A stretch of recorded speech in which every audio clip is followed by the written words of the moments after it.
Ladies and gentlemen, as soon as one game wants to load in, we're in the end game now. We've had a crazy trial with twists and turns. Some people who we hoped made it through couldn't even make it to the end. They were even gone before we even knew they were gone. And villain McObvious bad guy, Garan, seems like she's doing everything she can to obfuscate the truth. Whether it's reigning control over Nayuta Sadmari, and even her own sister Amara, who, by the way, is still alive, and was Nena. I called it.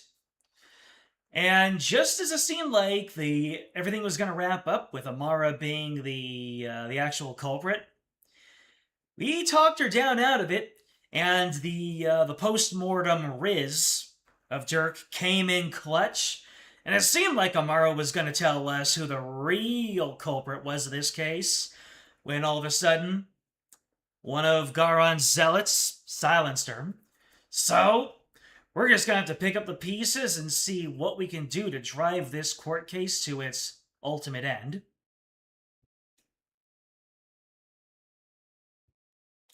Hello, Fate. Hello, Matthew. Hello, James. We're in the accused lobby. We're lucky the ambulance made it in time.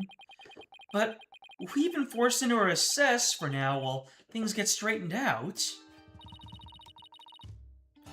I can't believe what just happened. Tell me about it.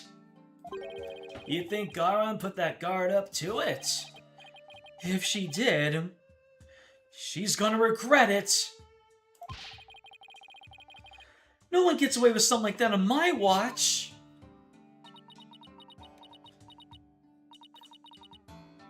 Poor Queen Amara. Your benevolence? Any news on her condition? She's undergoing surgery at the hospital as we speak. They're giving her a 50-50 chance of survival, though.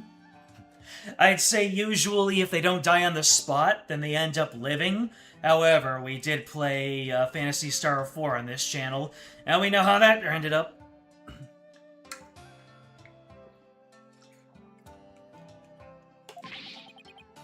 That Garan! Justice will be served.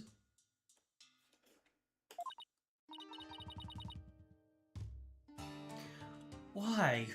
Why did this happen? Oh, just as we were finally reunited. Oh, Queen Amara. What was that about being reunited? Oh, it's nothing. Well, they're sure signposting that twist, aren't they? I said it spur of the moment, but now that line alone has confirmed everything that I suspected about that connection.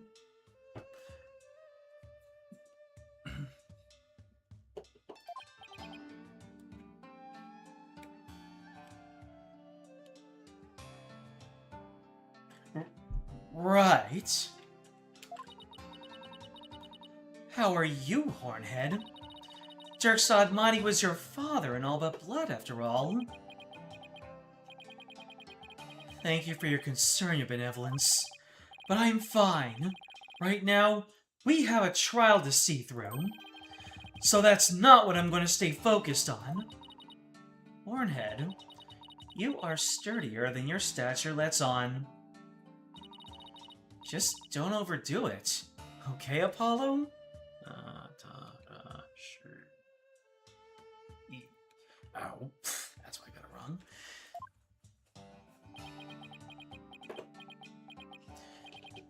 Dirk. That was a real shocker, alright. Can't believe the dragon is dead. That's... Say, AJ, I was wondering, when Dirk disappeared after I freed him, that's because Amara turned back into herself, right? Yeah, I suppose so. But I don't know if it was because Dirk's spirit willed it, or if it was because of Garan or Amara's plan.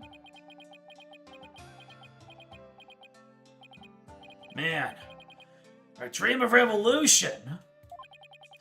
Now what are we gonna do? Is this it? Don't give up yet. There's still a very good chance that Khura'in is the real culprit in all this. And if we can prove her guilt in court... Hey, you're right. That could be just the push we need. The dream lives on.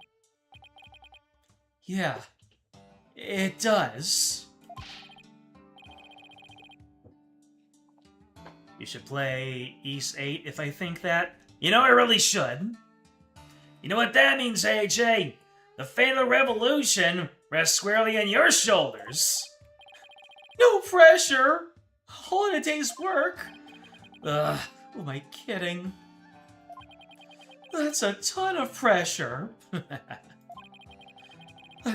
This is what Dirk gave his life for, so I have to do it. For him. Your Honorable Rebel, Dirk Sadmati. Wow, that's some character development to call him an Honorable Rebel. Sheesh. I would have loved to have spoken with him while he yet lived. Really? Why not? I mean, he seemed like quite an interesting man. Did she bump her head or something earlier? The trial is about to resume. The defense is to report to the courtroom at once. Already? After what just happened? The first thing Khura'in will do is respond to the last accusation. So you better stand on your toes, Apollo. I will, Mr. Wright. Ready or not, Khura'in, here comes justice!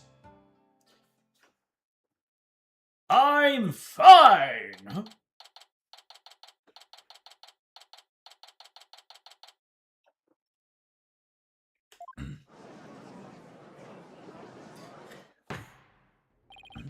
Now then, let us resume today's proceedings. She's charging her BS-ometer. Huh? Yeah, where is he? Where's Nayuta? I must offer my apologies. I never imagined a royal guardsman would do such a thing. What? He wasn't acting under your orders? How dare you cast such suspicions on Her Eminence? It is quite alright, Your Majesty. Suspicion is only natural under such circumstances. Rest assured that he acted alone, for I knew nothing of his plans. I don't believe that for a second. Now then, Your Majesty, regarding the murder of my husband, Minister Inga, I would like to offer a new possibility. A new possibility, you say? Indeed. For during the break, the real killer confessed to me. What? Bailiff, call the witness to the stand. The real killer confessed? What's she got up her sleeves this time? I have a really bad feeling about this.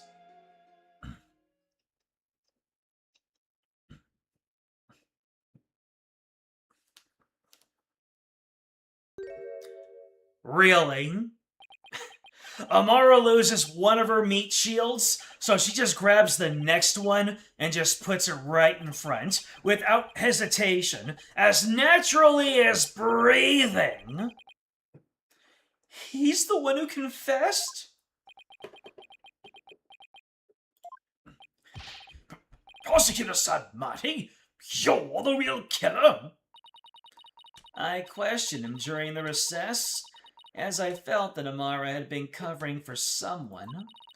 So it was that he finally confessed his crime to me. This flies in the face of so many established facts that we had agreed on. Good lord, what mental gymnastics are we in for? Questioned him. Yeah, that's a good way to put it. Now, Yuta, you didn't really do it, did you?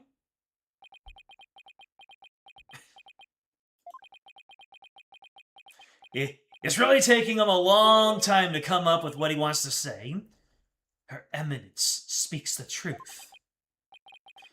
It was I who killed Justice Minister Ingo. Wait, Inga? We can see the teleprompter right in front of you. You've got flashcards in front of you. You've got all of your talking points hidden under your sleeves. Iota! Or like make him take the fall, else our hostage gets it. Yep. Peace! Prosecutor Sagmati, are you absolutely certain about this? A confession of this nature is grave indeed. Yes, I am certain, for I killed him by my own hand. At last, the real killer has been revealed. How are we supposed to respond to this?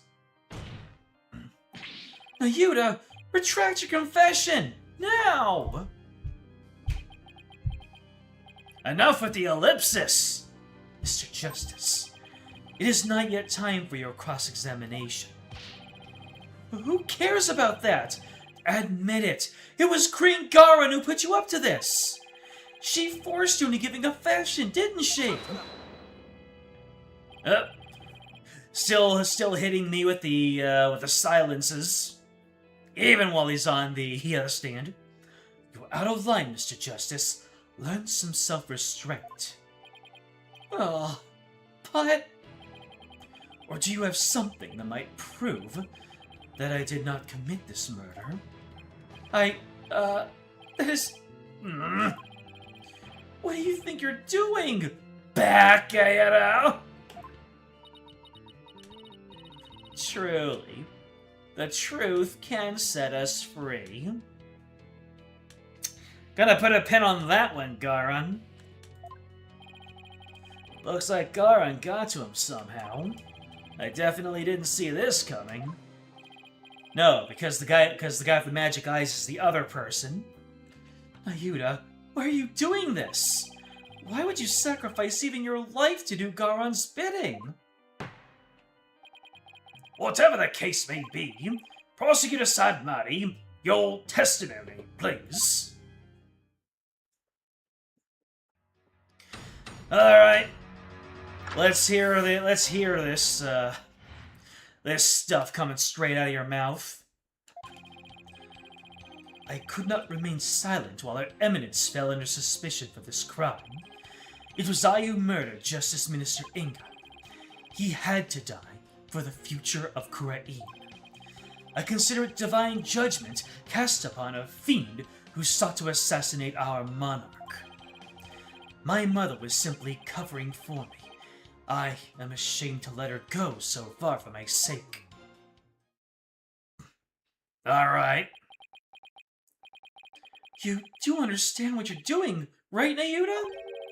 You're sentencing yourself to death if you're found guilty.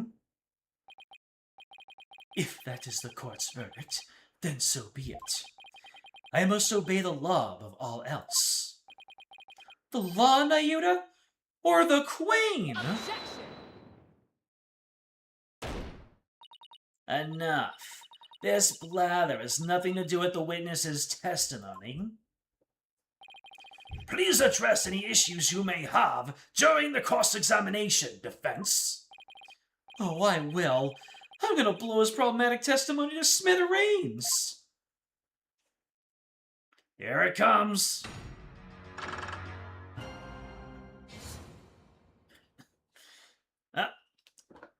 Hello, Flair. Hello, Solaris. Hello, my Rigatone. I forgot to say my hellos. Bad me. Hiatus confession time. You could not remain silent while Her Eminence fell under suspicion for this crime. You kept quiet all this time, even though you were the real killer? Yes, and I accept what I have done cannot be forgiven. But I never imagined suspicion would fall upon the Queen herself. Prosecutor Sadmati has placed the future of our kingdom above his own life. He's taking responsibility for his crime and is showing his loyalty to Queen and country.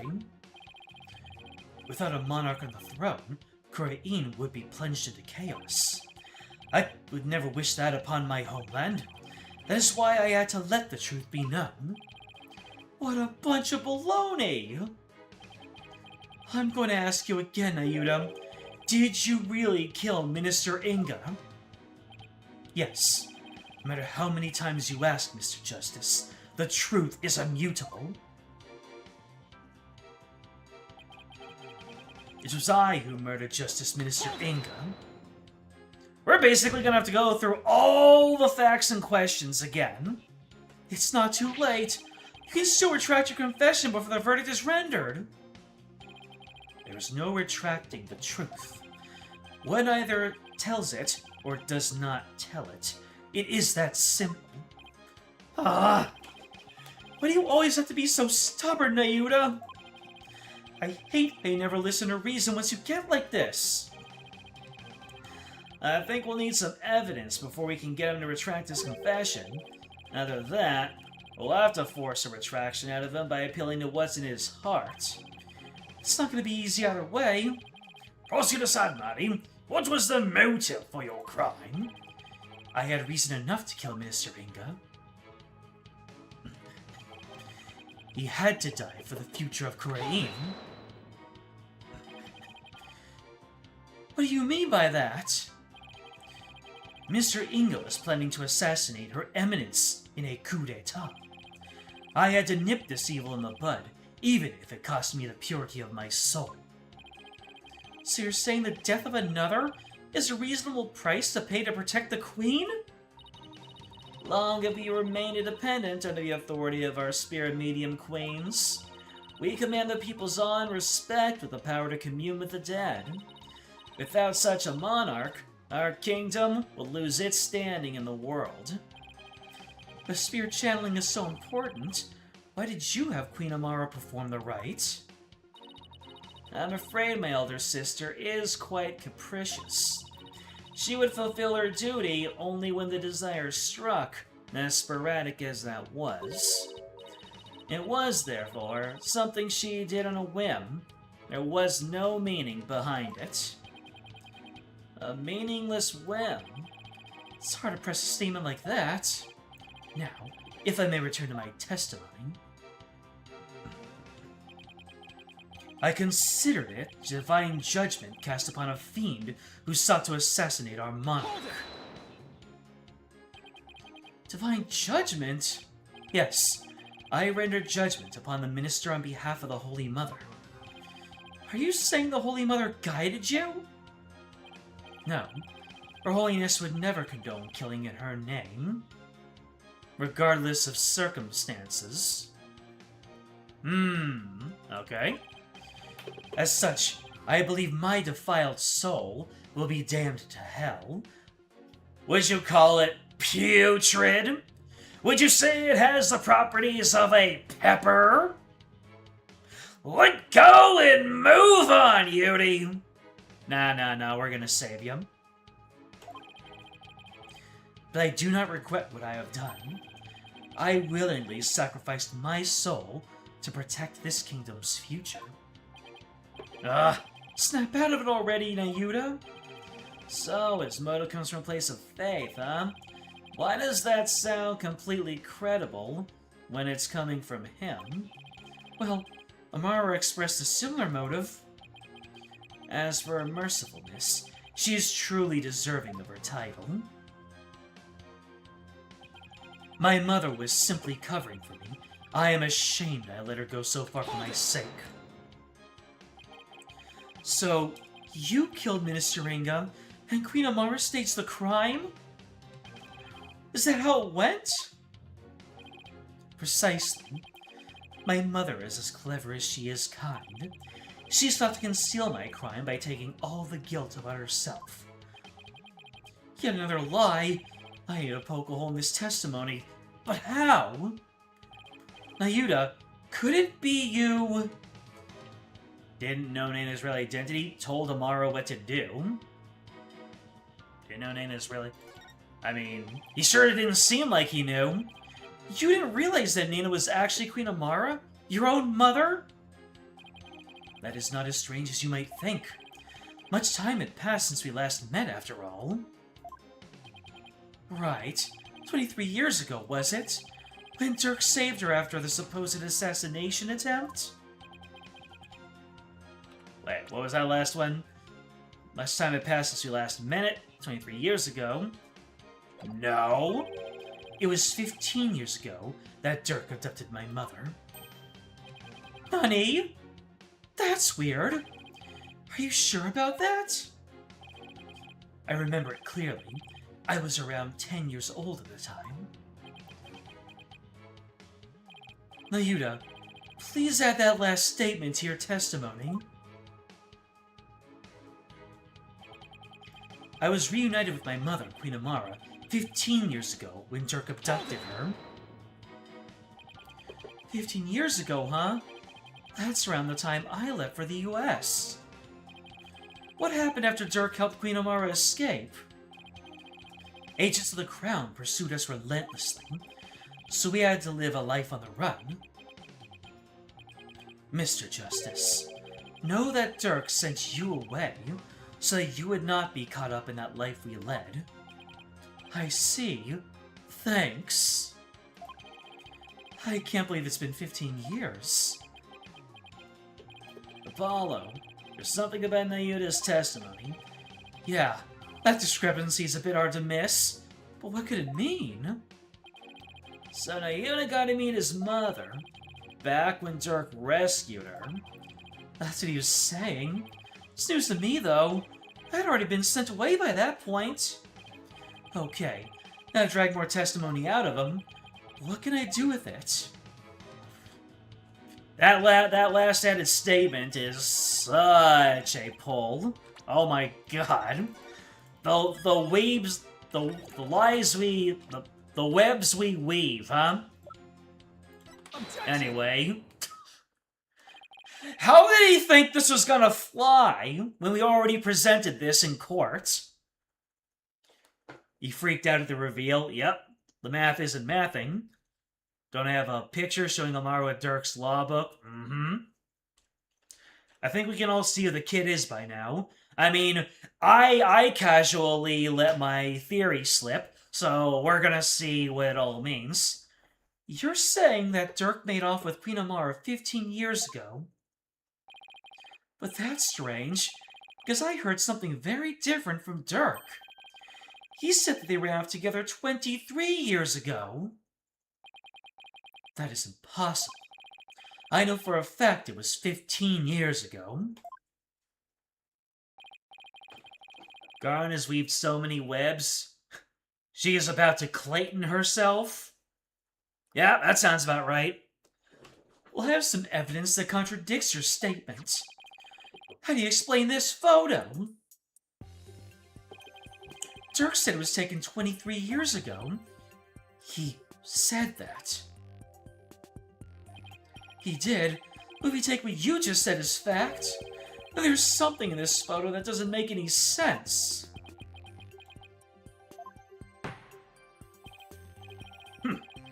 This isn't making any sense to me, so I suppose I should ask. What does not make any sense if the photo is only 15 years old? It's only 15 years old. It's the... Isn't it the baby? Let's go. Yeah, it's like... It was the bouncing baby. Nayuta, this discrepancy may not be directly related to this case, but I don't think we can simply overlook it either. Dirk said the baby in the photo was you, but that doesn't make any sense if the photo's only 15 years old. After all, you said you were around 10 then, right?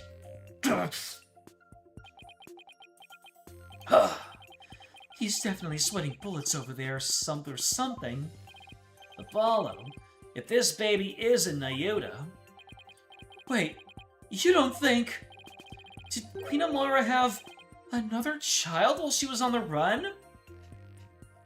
Man, they were on the lam. They were running from the long arm of the law, and they just couldn't keep their love contained. Find you a love like that.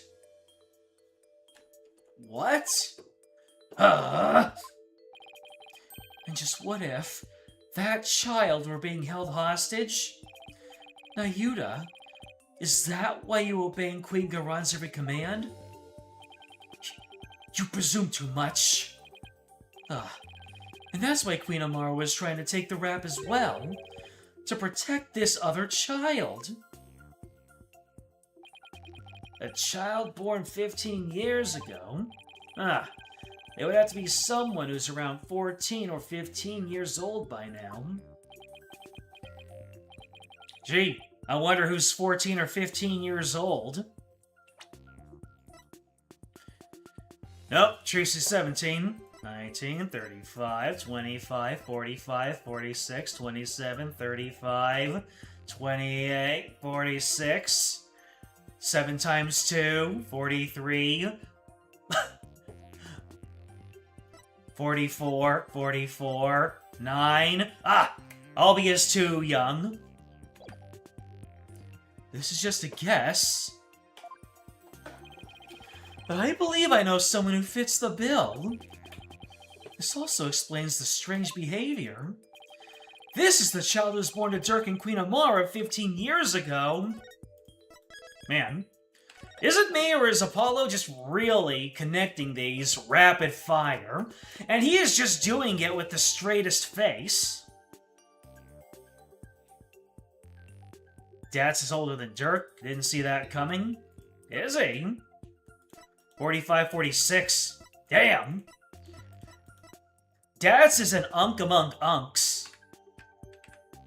Anyways. Boop. All those strange statements she kept making, now they all make sense.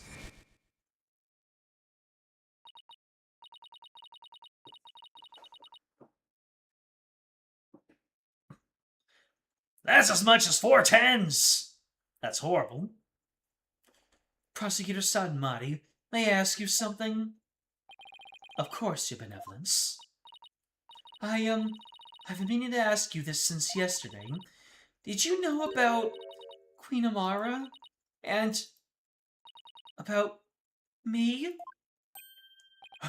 From where did you hear such a thing? From Mother. And only yesterday. Rafa was carrying on about telling the truth to the people, so I told her. I told her what the truth really was. For it is up to a mother to discipline her child, good lord. The word discipline sure is being used. I see.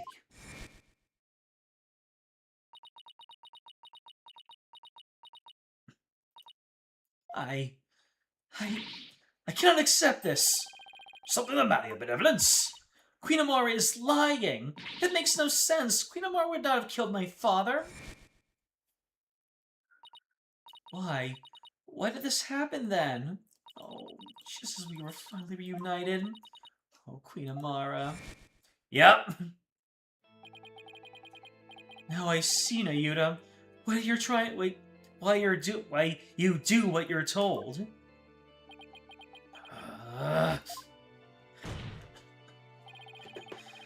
The other child born to Dirk and Queen Amara.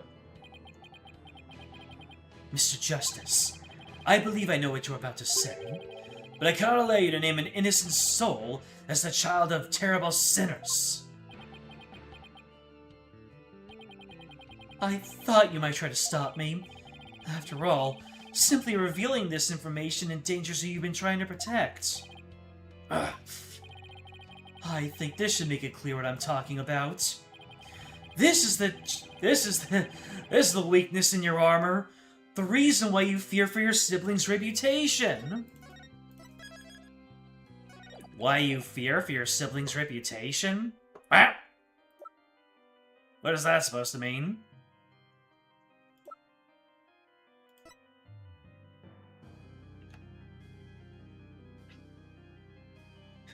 Damn it, Apollo, why do you have to be so smart? Indeed.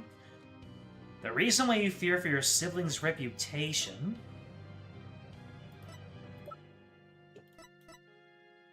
A file containing a ton of info on the assassination of Amara. That's it. Lighter sound of the scene, there's fingerprints on it. Musician father. The son of Jerk Naito is expelled from the royal family. The idea that the sins of the father are visited upon his children, deeply rooted in the minds of the Khura'in people. I think that's it.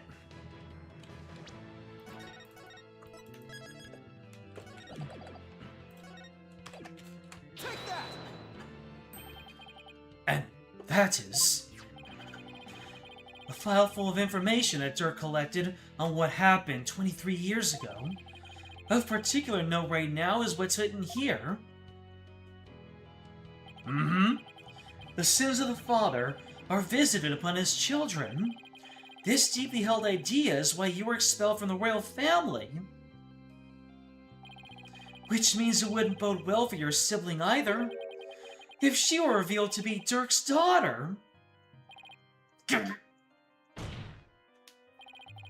You became a prosecutor to bring down Khura'in, but at some point, you came to serve the very regime you despised.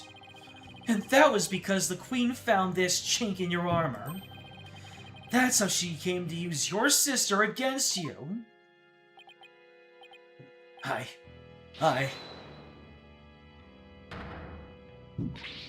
Nayuta, have you been keeping this secret all this time? That look of sincerity in her eyes right there, of the absolute vulnerability. She drops her guard either to make her appeal or just show it's really important. No longer trying to keep her guard up against, barbed heads and horned heads. Really pursuing the truth, basically. Have you been trying to protect me? You are an innocent party to all this. I live only to safeguard the law and serve the country and queen from which it flows. One such as you, who is destined to ascend to the throne, need not fret over one such as I. No, I cannot accept that. What you say it's... malarkey! Don't you even care what happens to you? Before a country, queen, law, and everyone's future, my personal feelings are of no consequence. That is why I resign myself to my fate. I know I must accept the status quo without any thoughts of change. Spoken like a true prosecutor and patriot. I shall continue to rule Khura'in until the day Rafa succeeds me. For that is what is best for our kingdom. I know, Your Eminence. Good lord.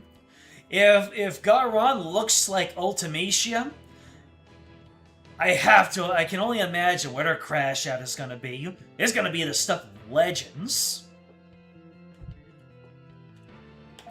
I know, Your Eminence. Yours is no small sacrifice. But I promise you this.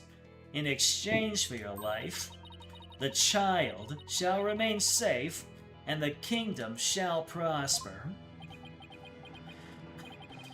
That is all I can ask for with my meager existence. Nayuta, is this really the new you? Resigning yourself to the will of another and killing any hope you held for the future? No. The Yuta I knew would never let himself be turned into this! Now, your Majesty, if you would hand down your verdict. Objection! Hell yeah, brother!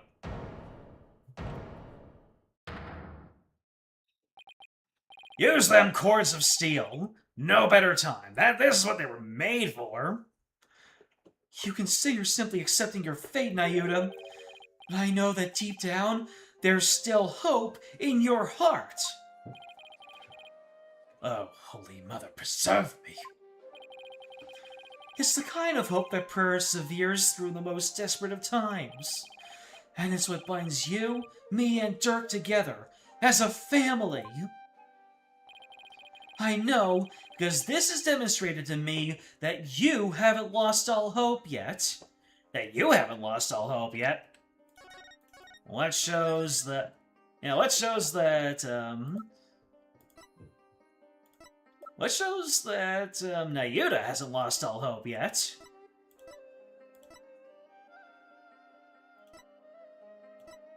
So, dragon never yields. Nayuta never confiscated it. There you go.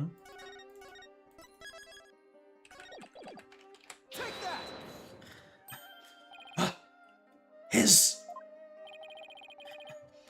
When you interrogated Dirk, you confiscated all of his possessions as potential evidence, all except this. Did he take your attorney's badge too? No. I thought it strange, but just when it looked like he was going to take it from me, he changed his mind. So tell me, Nayuta, why didn't you take his badge?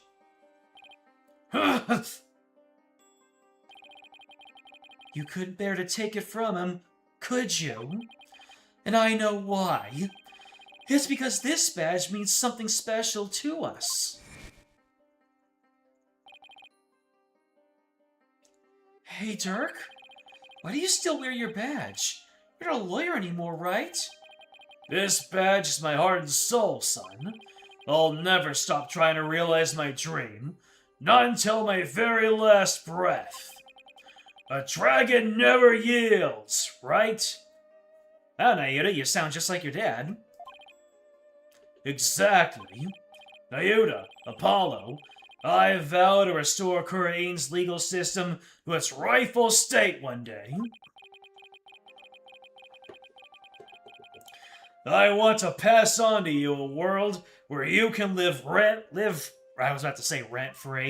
Live free from the fear of tyranny. What's the thing that indicates you realize something? Eureka. Is that an indication that we're going to be playing Ace Attorney Chronicles? Investigations, pardon me? Sooner rather than later? You may say you've given up, but that's not how it really is it? You never gave up, and you never will because you still believe that all the wrongs will be righted someday, don't you?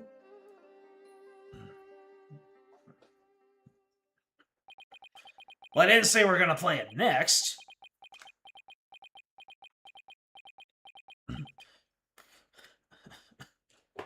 Don't go straight into a long game again. Okay, I won't.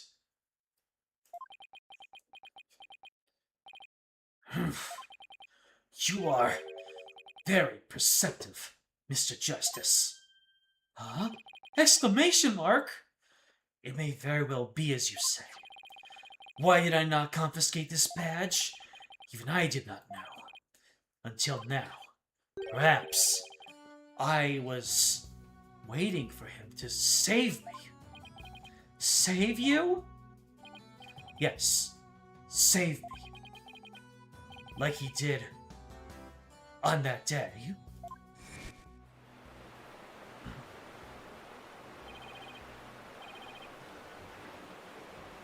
Nayuta! Apollo! Hold on! I'm coming!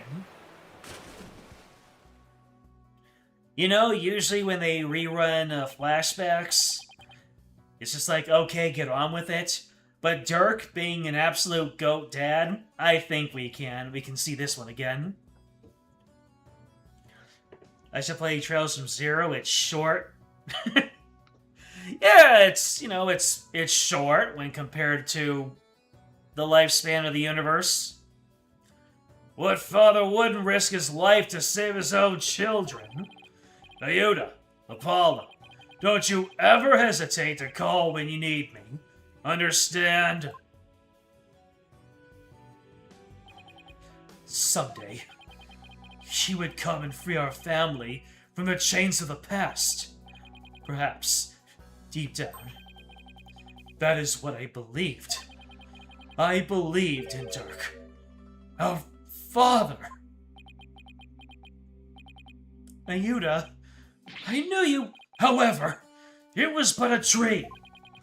And now that dream has died. Murdered. Along with Dirk. So now, as the eldest, the responsibility falls squarely onto me. No matter the cost, I must protect her. Please, try to understand, Apollo. Understand why I shall bear all this sin. It is the only way. But... Such insolence! Not the book. You have wasted more than enough of my time, lawyer. Do you not see the futility of your desperate floundering? The immutability of his duty? It is time to accept defeat. You hear that bass line? It's been around haunting every single Ace Attorney since the first game.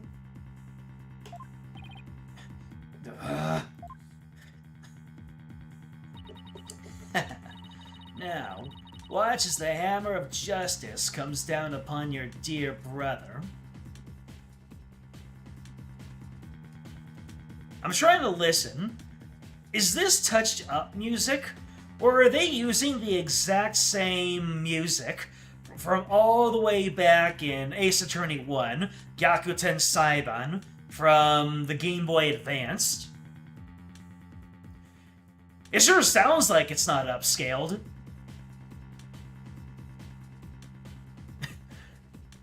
Time to accept defeat. Yeah, that's what they all say. Welcome, everything sucks.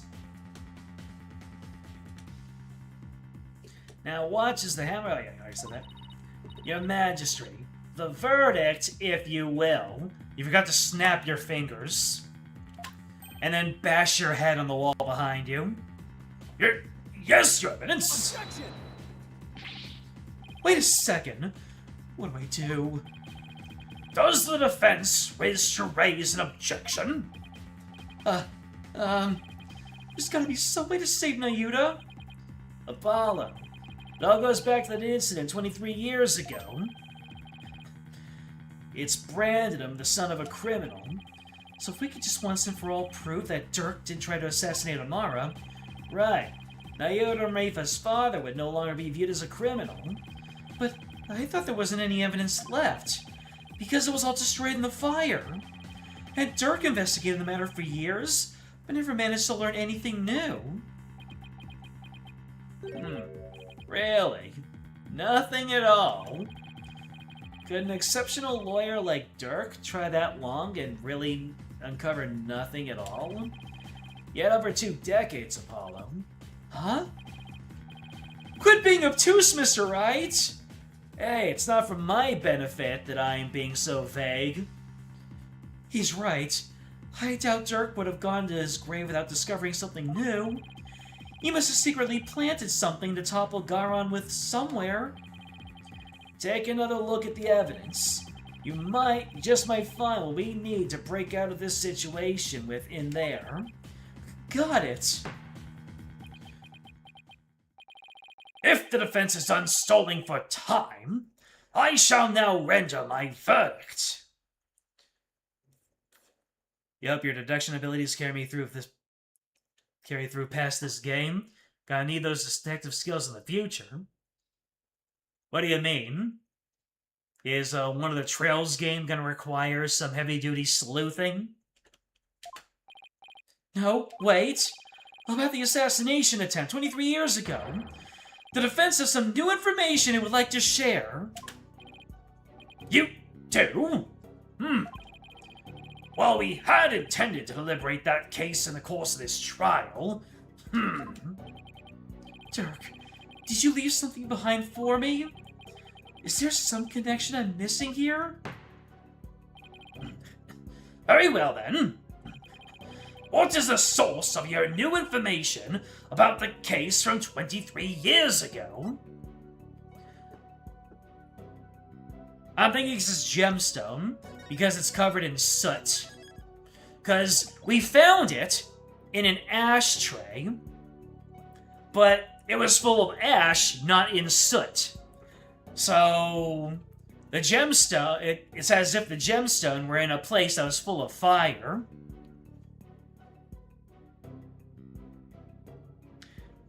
Crazy how you now have the face and name of a dead person who died in the event 23 years ago. Ha! That piece of evidence that has been sitting there. That I got from Dirk. The Founder's Storm has appeared from within. Only seems the Queen knows the Founder's real name.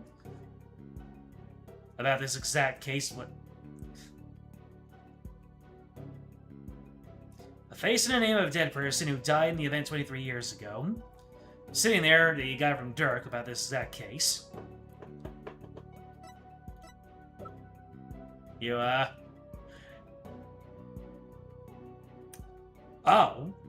Oh! Yeah, this has been sitting in here, hasn't it?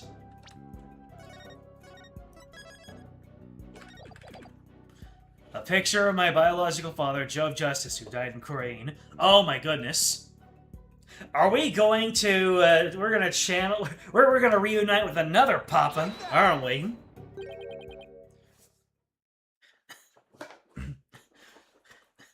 You love evidence that just sits in your court record for days until you use it? So do I. It's like the little piece of evidence that could. Photograph? Yes. Do you recall the traveling musician who died in that fire 23 years ago? How could anyone forget such a painful chapter in our history? The poor fellow was caught up in the blaze that was meant for Queen Amara. We never knew his identity, though, as his belongings were burnt to ashes. It's just like... You never realize how handy spirit channeling is until you realize just who is dead and who could speak because of spirit channeling. Well, about that, the truth is, he was my biological father. Oh? What? Why, of course, with his photo and her benevolence. Exactly. Might be able to prove Dirk completely innocent. And that would free her from the infamy of having criminal blood in her veins. Because here in Khura'in, we can witness the final memories of the dead. Oh, not spirit channeling. The seance. Let's just say, what utter nonsense. Alright, buddy boy. You helped out Rafa all this time, and now Rafa is gonna do you the biggest solid. Oh, this is all coming together. I love it. There was no evidence left in the wake of that blaze. That's what you think. But Dirk went to the ends of the earth to bring this little souvenir back for us. He did. Garen's panic is real. Oh yeah, she's about to lose so many fake nails. Yep, and boy is it the best piece of evidence ever. He knew that with it, we'd finally be able to conclusively settle the matter here in court and save his children. Your Majesty, the defense requests that we hold a divination seance for this new victim. What a waste of time. The events of 23 years past have already been deliberated at length. Objection! Wasn't Dirk on trial for that incident as well today? So we wouldn't be doing our jobs if we failed to look at this new lead, would we? As the presiding judge, I will now share my thoughts on the matter. The attempted assassination of Queen Amara is a case we can ill afford to leave open, and I believe that the final memories of the victim will prove to be very important. Therefore, it is the opinion of this court that we should conduct another divination seance. Why, Your benevolence. If you knew the full name of the victim seen in this photo, you'd be able to perform a divination seance, right? Of course. Leave it to me. You can tell that Rafa is filled with all sorts of pride. She now has the capacity. All that she has done has prepared her for this day. The divination seance, which she has touted as kind of this restrictive hamster wheel of subservience to her duty, is now going to be the sword that she will thrust into the tyranny of her mother's rule, and she is so down for it. Look at that. She's about to strike a blow. Thank you. My father's full name is...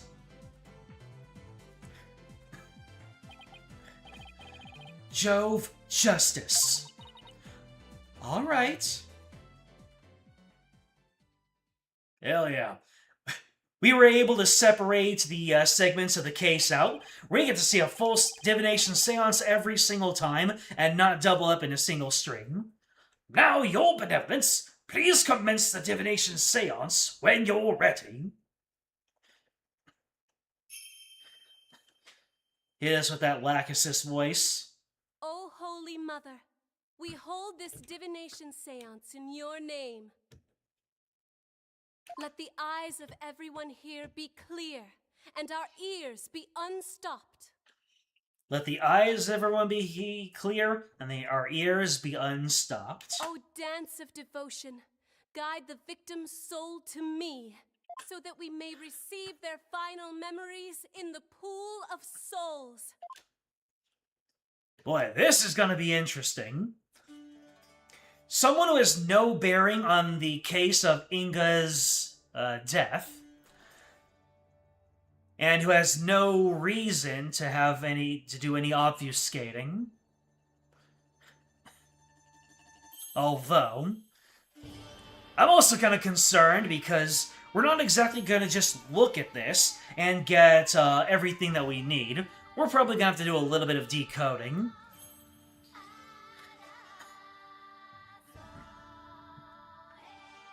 How do I feel about more voice acting in Ace Attorney? I like it. I mean, it's kind of funny how... It really just depends on the quality and how hard they go into it. Would I want the entire thing voice acted? That depends. It would just go into how much care they put into it. I can imagine that they could do a really good job voice acting the entire game. But at the same time, it comes down to whether you think that it's worth preserving the visual novel aesthetic of it, even after they went into 3D models. Because, as you can see, the game, even though they have 3D models and everyone can move around freely and they are no longer restricted to sprites, they're still preserving the feel of the old games, and it causes everything to be very janky, and gives us those delightfully stilted diorama moments. So, would it really be that much of a... Okay, I'll shut up. Okay, so there's burning, there's heat, crying, oh, okay, There's little baby. Oh, pain. What? He didn't even die in the fire? He dropped a lighter. There was a hand there. Ugh. Just the baby being caught in all of this is probably the hardest thing to see about that.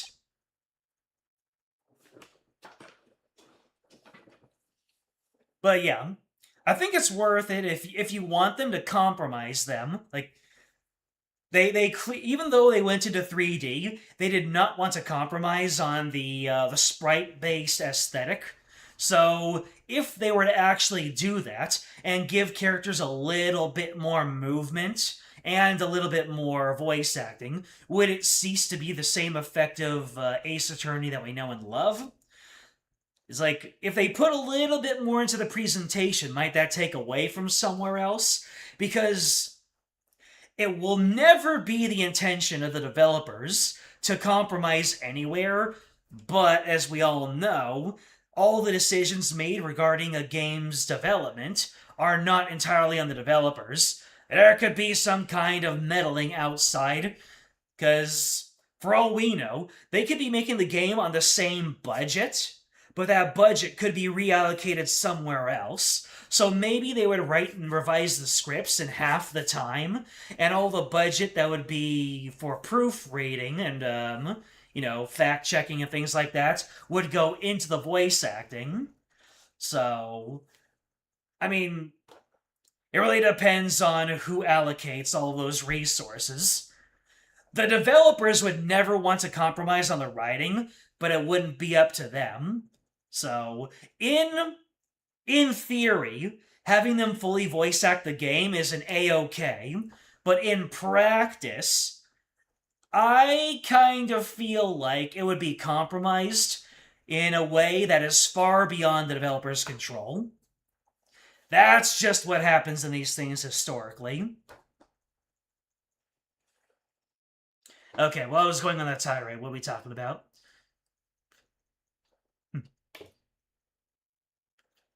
We should get some from Blackwell and confirm if he's British or not. Just have Blackwell voiced by Gordon Ramsay. Just walk up to Gordon Ramsay one day and they say, recite these lines, and give him no context. That would be the perfect backing for Ace Attorney Investigations Simon Blackwell.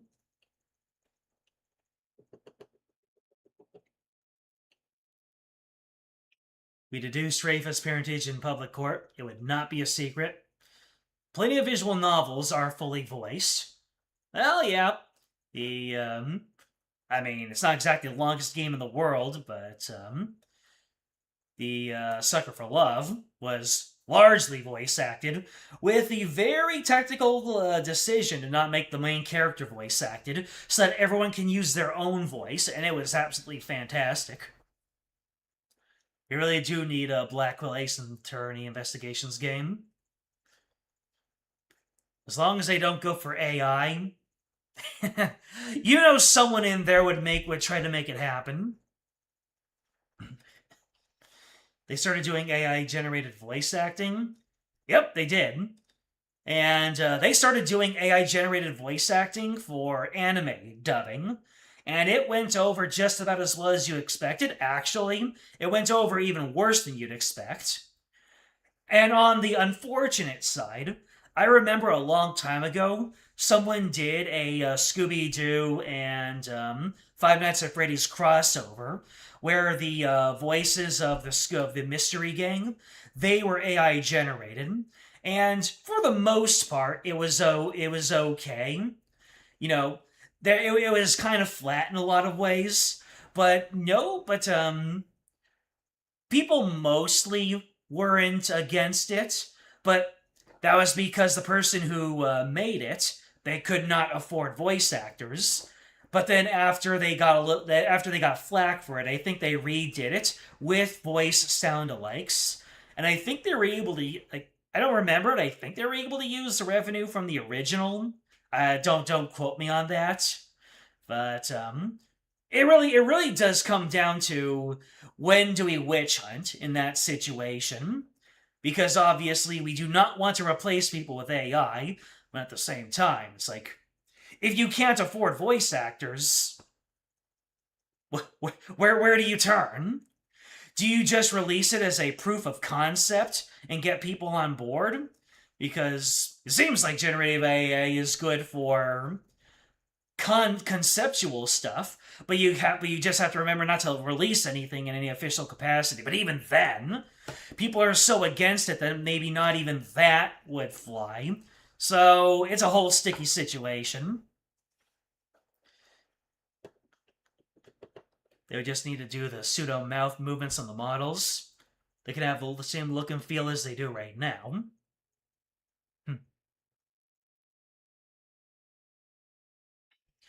Father time is a huge problem when it comes to game dev. He should put out if he's saying it.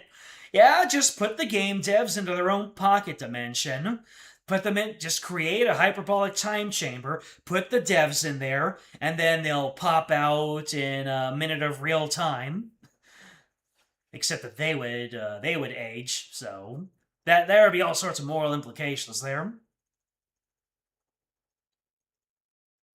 Anyways, I've done and I've gone in to wax poetic about a lot of things. Let's get back into the game. The spirit of the victim has granted us a window into his final moments. It would appear the divination seance was a success. So, those are my father's final moments. That baby we saw must have been you, Apollo. Are you sure about that? Cue the Omni-Man. You think a lot of people are very much entangled in the morality side of how AI were created? Yeah. The thing is that it hasn't been properly understood, and it's been politicized way too quickly to the point where people refuse to learn more about it and create any nuanced takes. Now everyone has been chunked on one side or the other, and it's a real sticky situation. I don't know how, but we need some kind of society-wide stop and take a breath about it. But I think that sort of thing has become very difficult, very much by design. But that is getting into some very deep and possibly breaking the rules of this very stream. So let's keep talking murder and arson, shall we? I will now decipher the experience of the deceased. Are you ready, Hornhead? Yes, please proceed.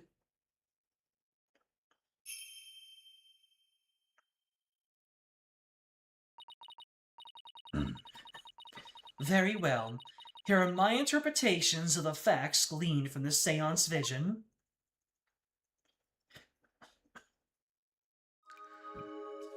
Insight. I gotta do that every single time. It is just such vibe. This channel will not be unified on the issue. Exactly. I can imagine that even me and what I said has already caused some blood to boil, even though I didn't really say anything.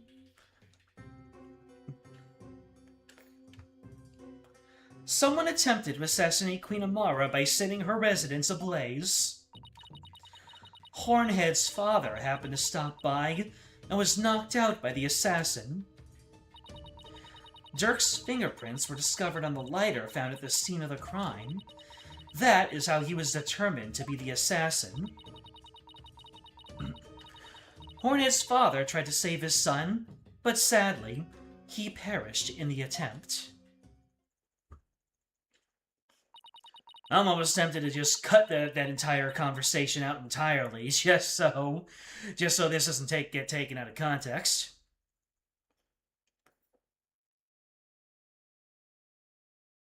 Everything I say makes you angry, don't worry.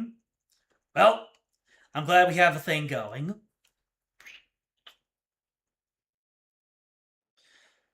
That is everything the deceased experienced in his final moments. My father's final memories.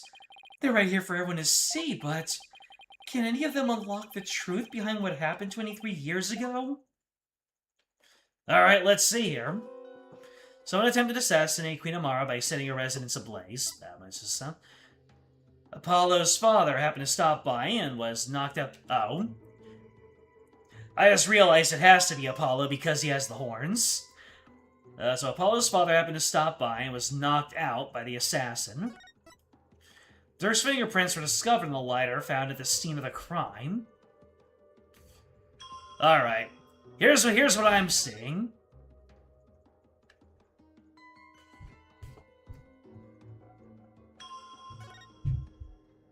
Uh-huh.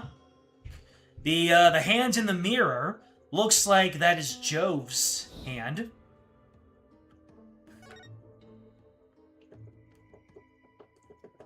Uh-huh. There it is. Dirk's fingerprints were discovered in the lighter found at the scene of the crime. That is how he determined to be the assassin. And then Jove tried to save his son, but sadly he perished in the attempt. Yeah, the hand is wearing gloves. I noticed that too. So I think it's a little bit behind. Okay. Trying to save his son, but he perished in the attempt. So, Dirk's fingerprints were discovered on the lighter at the scene of the crime. So, the question is, what do I point at to contradict this?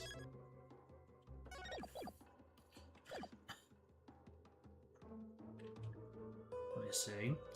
Select. Sight. Sound. Sight.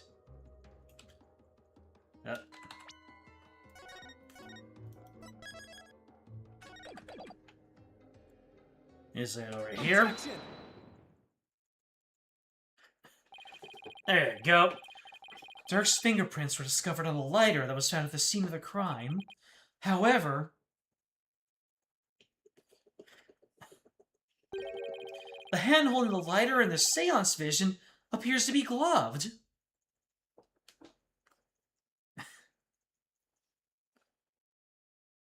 I'm actually toxic. You're addicted to me because you know that I'm toxic.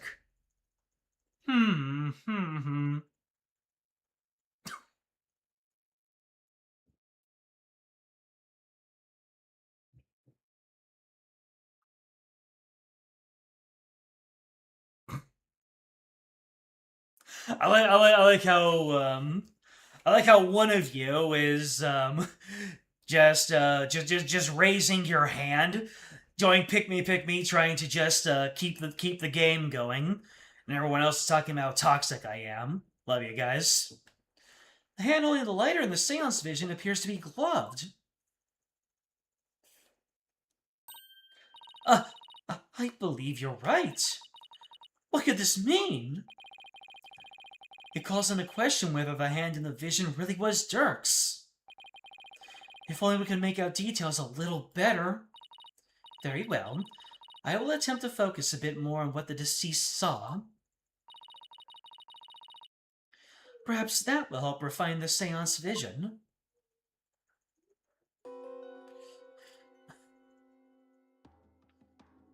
There we go. A gloved hand holding on. It does seem like there was a glove on that hand. Still, what significance could that have? It means that Dirk's fingerprints got on the lighter at some other time. Somebody could have even put there after the fire. Alright, gonna have some more evidence. All you have is pure speculation, while the fact remains that they are his fingerprints.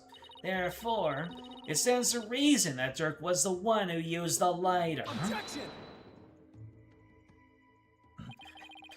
It just means I have to prove that the figure in the vision is someone else, using information in my father's final memories. Either way, it seems I must revise my insights. Insight revised! If someone had put his prints on the lighter before the fact, then we know not to whom it belongs.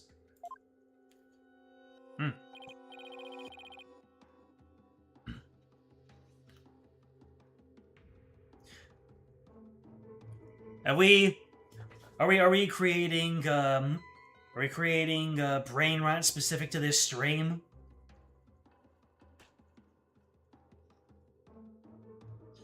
We're mixing a lot of streams right now. Okay, she updated her insights. Time to go over them and see if there are any new inconsistencies to be found.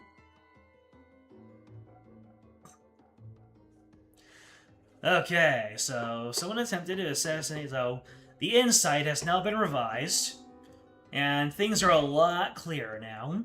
So let's see here. So that looks like, poor Queen Amara. Baby Apollo, who is born with his hair. Good to know. Knocked out. There's some pain. Okay. We've got the hand over here. It puts it down. Okay. That sleeve. To whom does that sleeve belong? Let me see here. My father happened to stop by. He was knocked out by the assassin. And let's take a look here. Okay, so those gloves are not the same. Uh-oh! Hot dog! Look at whose sleeves look exactly the same as in the picture.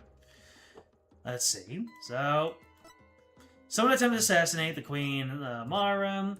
Durst fingerprints were discovered on the lighter at the scene of the crime, but someone had put his prints on the lighter before the fact. We do not know to whom it belongs.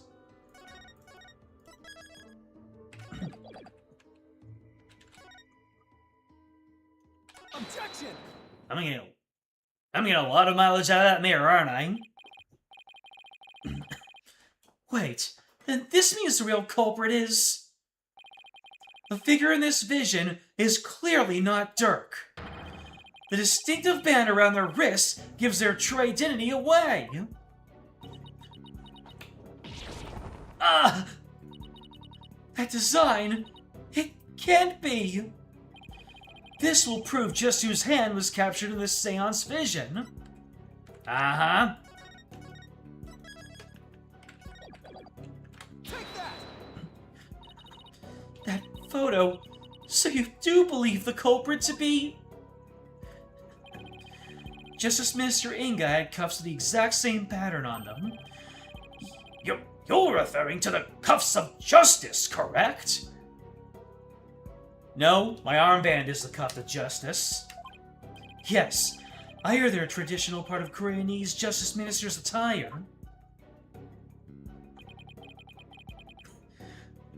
Come on, Bun Victory. Come on, Joshua. Yeah, I think we got brain rot. But what does this tell us? It tells us that the figure in this vision is none other than Khura'in's late Minister of Justice, Inga Karkul Khura'in. No, not my father. Beams the DNA of the soul. You know what? You're right. Nothing quoted from Metal Gear's Rising Revengeance can ever be wrong. So, he plotted the assassination of the former queen as well as the current one. Justice Minister Inga, so then Dirk's innocent of both charges? The Flying Dragons have been right all along. Ayuda? What you proposed is not possible, Apollo. For back then, Inga Karkul Khura'in was not the Minister of Justice. Oh no! Was it Dirk? Somehow? What? The Justice Minister 23 years ago was... Oh, yes. You, Queen Garan!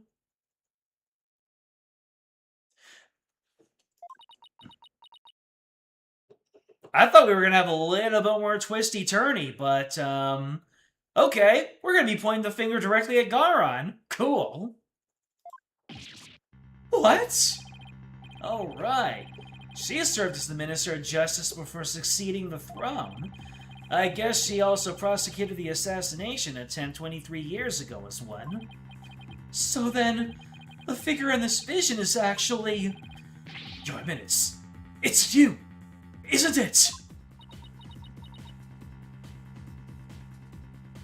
What you got to say, Garon? I mean, I'm sure she's gonna wiggle her way around this a little bit longer.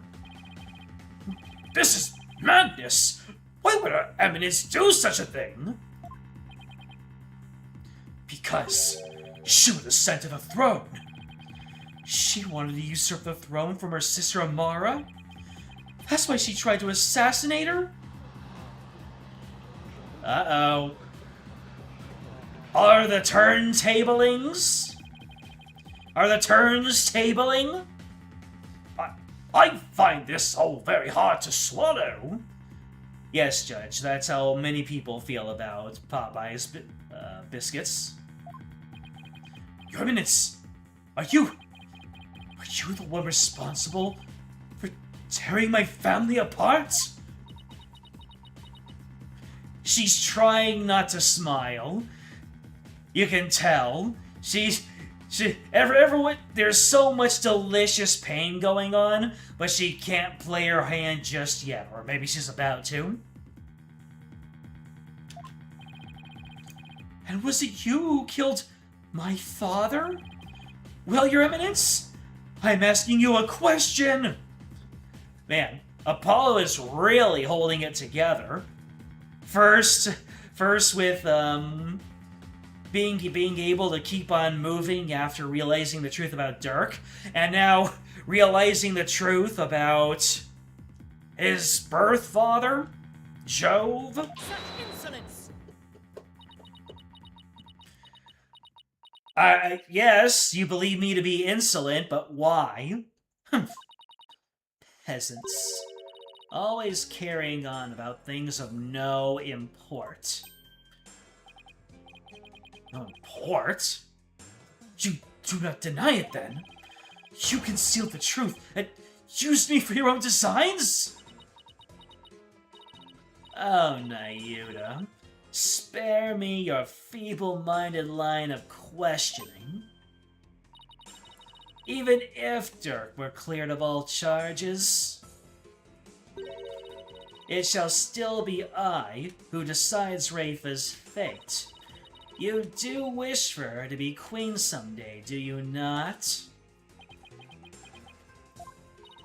Remember, the child lives only by my good graces.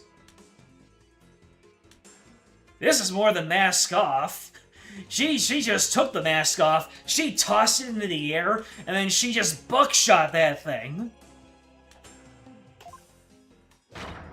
Now, kneel before me and fulfill your end of the bargain by offering me your head.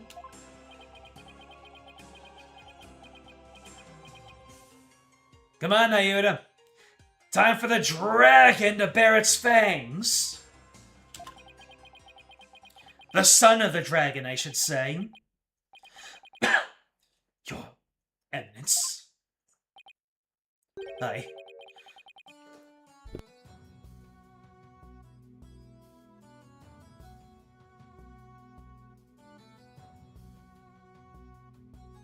So much emphatic voice acting.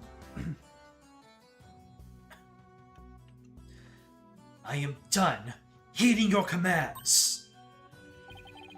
Even as you used my sister against me, I still believed you. I believed that protecting your secrets was in the best interest of this kingdom. But you've been deceiving me all the while. The dragon never yields. You got that right, chat. Nayuta? Nayuta, you dare defy me? Your Eminence, I can turn the other cheek no more. Ooh! Therefore, I hereby retract my confession in the murder of Justice Minister Inga. Retract, you say?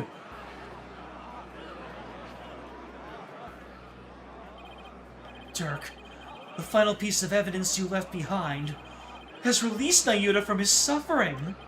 And now, he's finally free.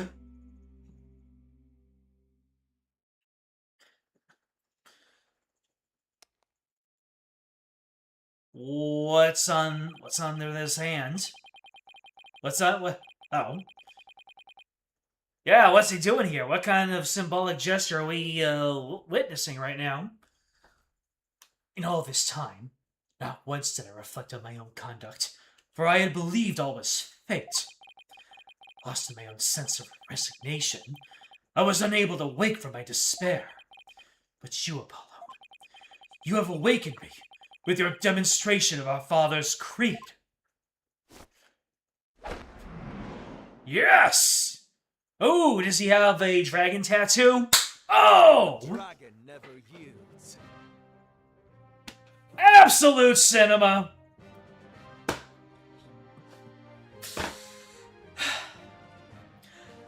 I'm gonna refill my water. I'm gonna let this scene simmer.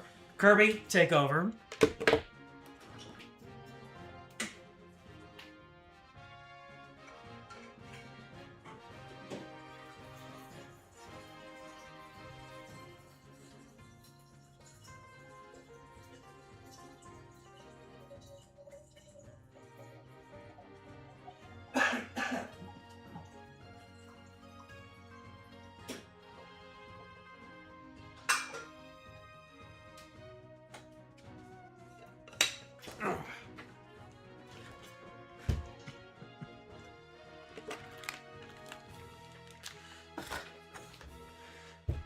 I will admit, the fact that the entire thing is not voice acted, but whatever voice acting they brought into this has been the peak of peak.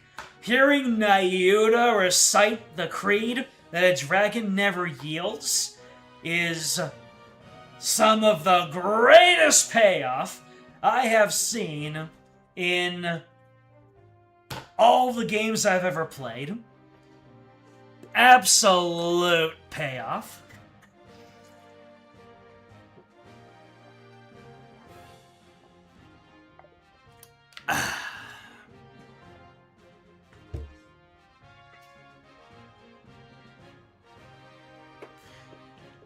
This makes up for Dirk's last A Dragon Never Yields being not voice acted. If you think about it, the fact that Dirk isn't voice acted, that his last one is not voice acted, it's kind of an integration of the fact that he's already gone. And so the one who does get the voice acted, A Dragon Never Yields, is Nayuta, who is finally carrying on his father's legacy. Oh my god, the peak just gets higher and higher. Can we get much higher? Kirby has indeed moved slightly to the right. Hold on a second. Hold on a second.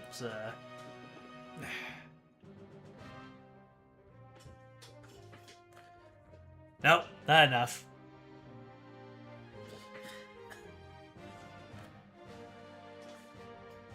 There we go. More Kirby!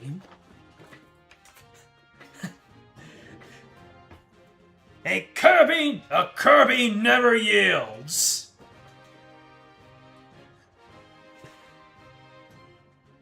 Let me just move my camera over a little bit.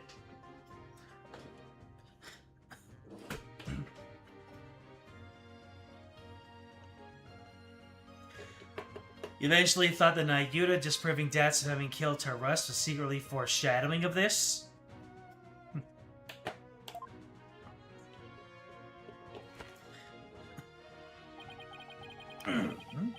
Hell yeah, brother. Brother in more ways than one, although it's hard to get me in frame.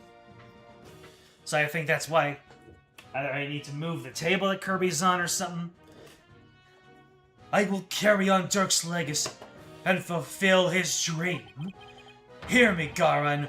I will cast you down from your bloody throne. Long live the revolution! Damn. Look at that character development.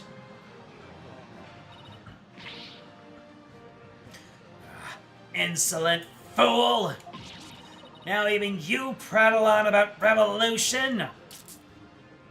There they go. Would you look at that? Well, Apollo, seems we're finally making some headway down the road that Dirk carved out for us. Yeah. Now, we could just prove Garan's guilt. We could continue on down that road towards the revolution Dirk dreamed of. Your Eminence, you've been accused of a crime committed 23 years ago. Would you like to say anything in your defense? And in mere seconds, she got her fake nails back.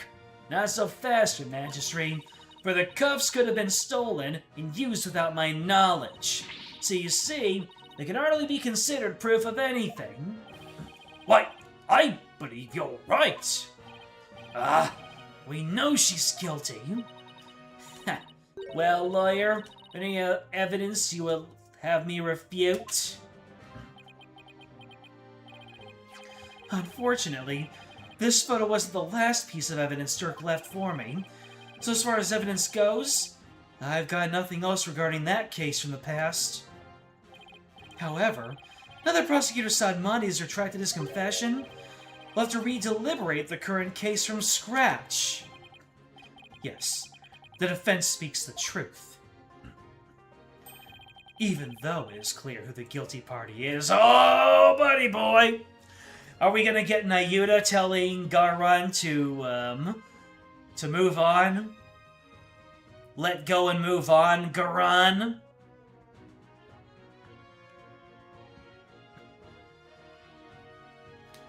Did you miss Garan's motivations for this, or is she yet to say them? I mean, the, stealing the throne from her sister, basically.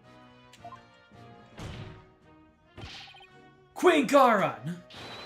The defense accuses you of the murder of Justice Minister Inga Karkul Khura'in. But do you have any evidence, defense? Evidence that will prove Garan was the killer? There is still one more avenue for us to explore, Mr. Justice. There is? Mr. Inga's final memories. In them, Mister's killer posed as Dirk. Therefore, one must ask, how did the killer dispose of their disguise? Hey, you're right! A lot of blood would have spattered onto the killer, so the blood-soaked clothes would have had to been dealt with somehow. If they're still around somewhere, then... I was wondering what absurd idea you would concoct next. Clothing can be disposed of most anywhere. I doubt you could find them now. Then you don't know us very well. Your benevolence. Yes? On the day of your father's murder, you had been watching the courtyard from 2 p.m. Now, during that time, you saw Queen Gara, did you not? Yes, I did. I saw my mother entering the palace from the courtyard.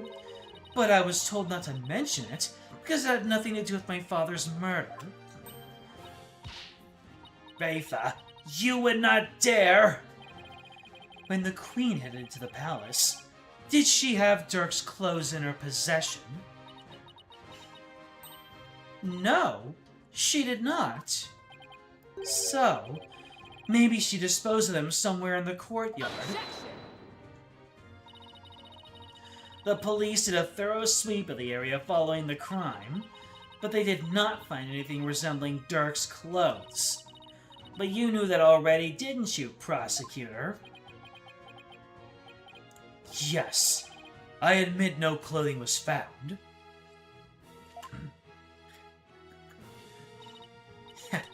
So you admit that you were merely speculating, chasing phantoms and illusions of evidence that never existed. This makes no sense. Clothing just doesn't disappear like that. If Khura'in wasn't carrying any clothes, she must have gotten rid of them somewhere. Somewhere where she thought they'd never be found. Where they'd never be found, huh? I believe Dirk's clothes were hidden here. Somewhere they'd never be found.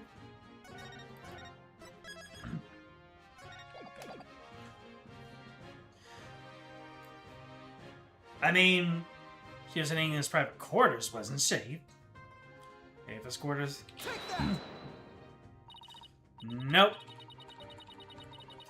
Although, impossible, a search has been done of the entire area. Oh, wait, then that would be the tomb, wouldn't it?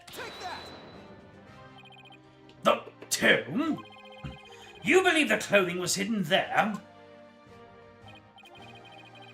Yes, it's the only place it can be. Very well. Where in the tomb would you believe the clothes were hidden?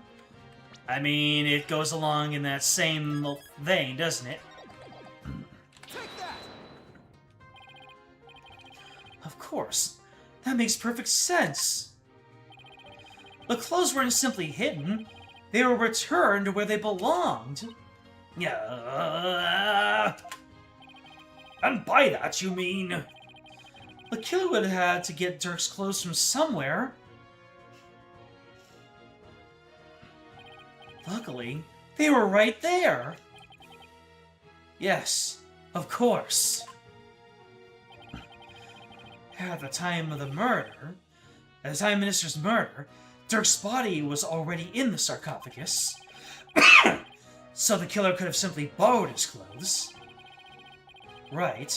Before the Minister entered the tomb, the killer put on Dirk's clothes and hid behind the curtain above the sarcophagus. After the Minister was killed, Dirk's clothes were returned to his body. So what? This is all still speculation. We don't know whether those clothes were actually used in the murder. Therefore, you cannot prove that they are somehow connected to this case. That's where you're wrong, but I believe you already knew that. These clothes are definitely used during the Minister's murder because of this. I mean, the blood, right?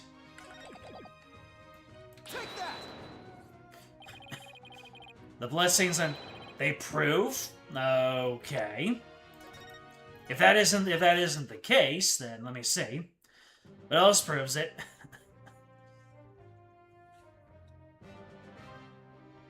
The bloodstains on his chest aren't it. So, not this, not the...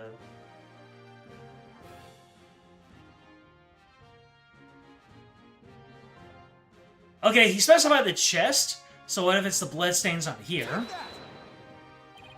Oh, okay. The bloodstains on Dirk's chest are no doubt the result of being shot by the Minister, I see. However, that doesn't explain everything. Right, he was shot by the Minister. There's also some blood spatter extending from his left elbow to his abdominal area. I believe this blood spatter came from...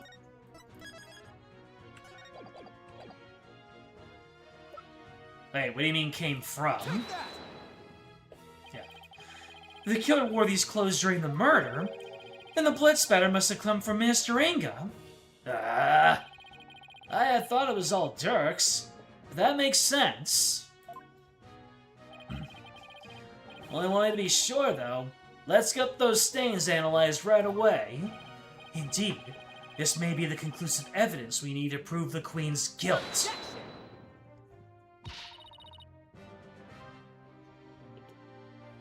You cannot prove it was I who hid those clothes. They could very well have been hidden by a third party.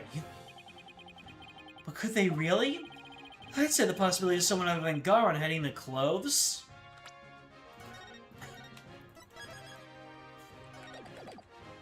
Does not exist? No, it's just not possible.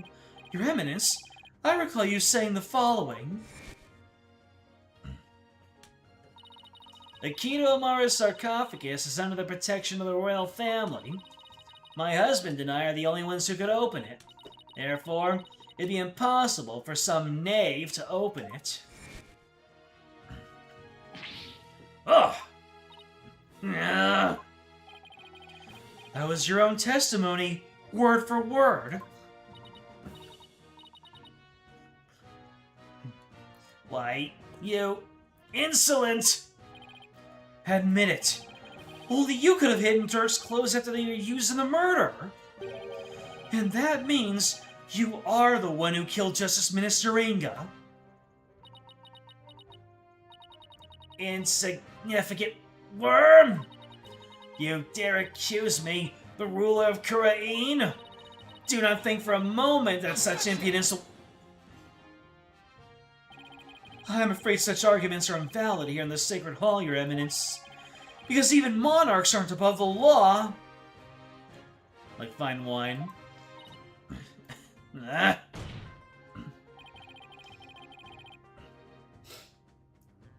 It's the end of the line for you, Queen Garon. Time to come down from that lofty throne and face justice! Me, I'm Justice.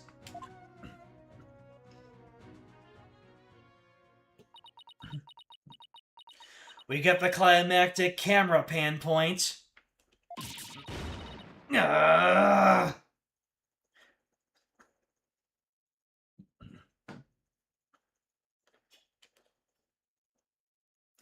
If the crash out was only that much, then I think we have a little bit more to go.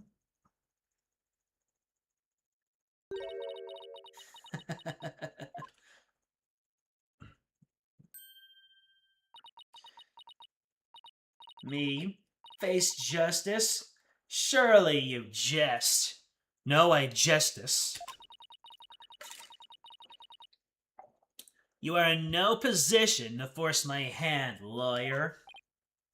Oh? Surely you haven't forgotten about the Defense Culpability Act? Those who would support criminals will be deemed just as guilty. In short, should I be convicted of murdering my husband, your dear brother, who delivered false testimony in my defense, shall also be found guilty.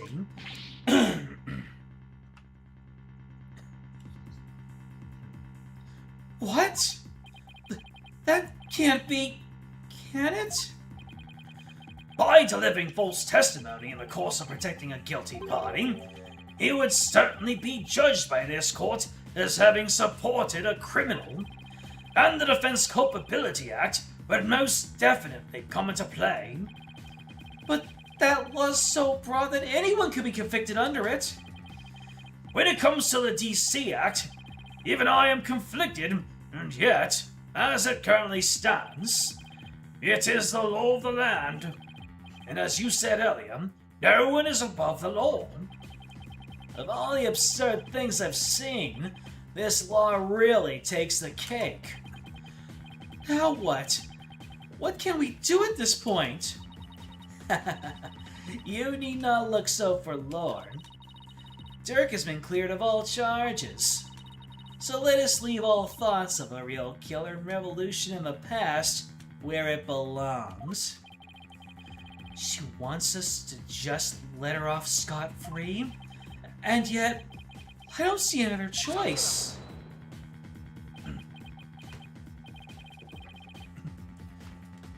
We cannot yield to her here, Apollo.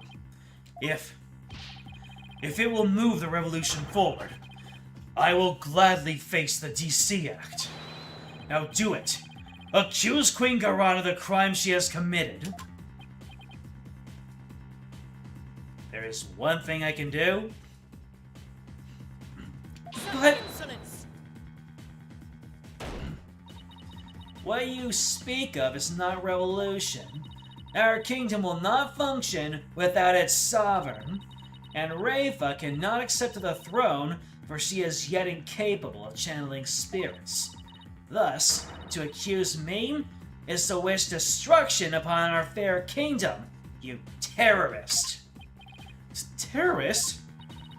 If you would still insist on accusing me, then as ruling sovereign of Khura'in, I proclaim the following. Uh-oh. What's she about to write in that death note of hers? All who imperil the crown, no matter the reason, shall be subject to immediate execution upon the Queen's orders. What? Immediate execution? You still not comprehend? Let me be clear. For the sake of this kingdom's future, and in accordance with the laws of Khura'in, I command that you be put to death at once. Wow. That is the act of a guilty person if I've ever seen one. She has played her hand all the way. She has resorted to the most brute of force.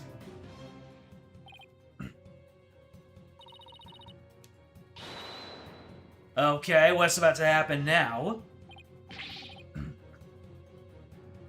Time for that note you added to the start of every Khura'in trial to come into play.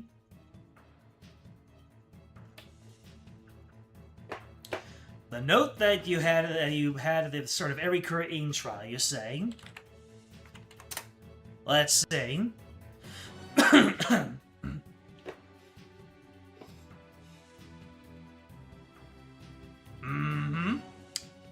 I see.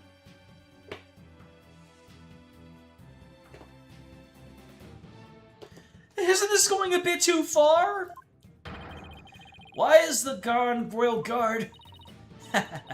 They were on standby in case of an attack by a foolishly optimistic terrorists. Now, if you would continue to oppose me, the very embodiment of the law, then under my regal authority, you shall all be put to death. Very necessary use of voice acting, I approve. Objection! Oh, come on! This is insane, even for you! You can't possibly get away with something like this! This is a court of law! You can't just order our execution without due process! Now look, Apollo, truth and due process are certainly important, but so is your life, so think before you speak again. But... well, this simplifies matters. Please, Apollo, do not make this any worse than it already is. I cannot lose you to the Twilight Realm, too. What am I supposed to do? How do I begin against an opponent that can rewrite the law as she sees fit? How can I ever bring her to justice? Is this really how it all ends? Hold on a second.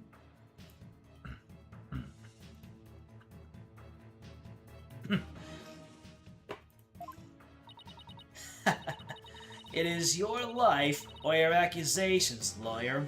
You cannot hope for both. It is time to cease this insanity.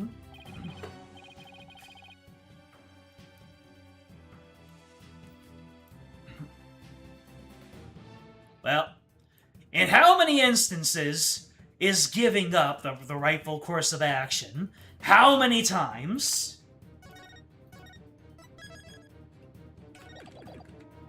Jacuzzi! I know what I have to do. Mr. Wright, you know that saying you're constantly reminding me and Athena of? The worst of times are when lawyers have to force their biggest smiles. Whoa, you never fail to surprise me, Apollo. And Ayuda, you know that creed we've known ever since we were kids. A dragon never yields! Apollo, They are not merely words. They are what's carried us this far. So now, it's time to honor these words and the memories of the one who gave them to us. I couldn't agree with you more, Apollo. Those words are more important to me than you know. And if there's any time to remember them, it is now. A dragon forces their biggest smiles. It would seem, Apollo, that not one, but two auspicious creatures dwell deep within you. A fierce dragon and a virtuous phoenix that shall scatter the clouds hiding the heavens. Gee, Apollo. Why does the Holy Mother allow you to have 3 dads?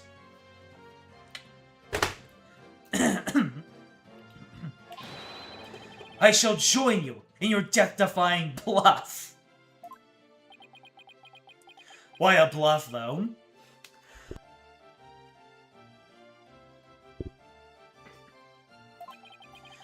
I think I finally understand what those words really mean, and the resolve they embody. Oh, that music. That absolute score. If this OST were called A Dragon Never Yields, that'd be great.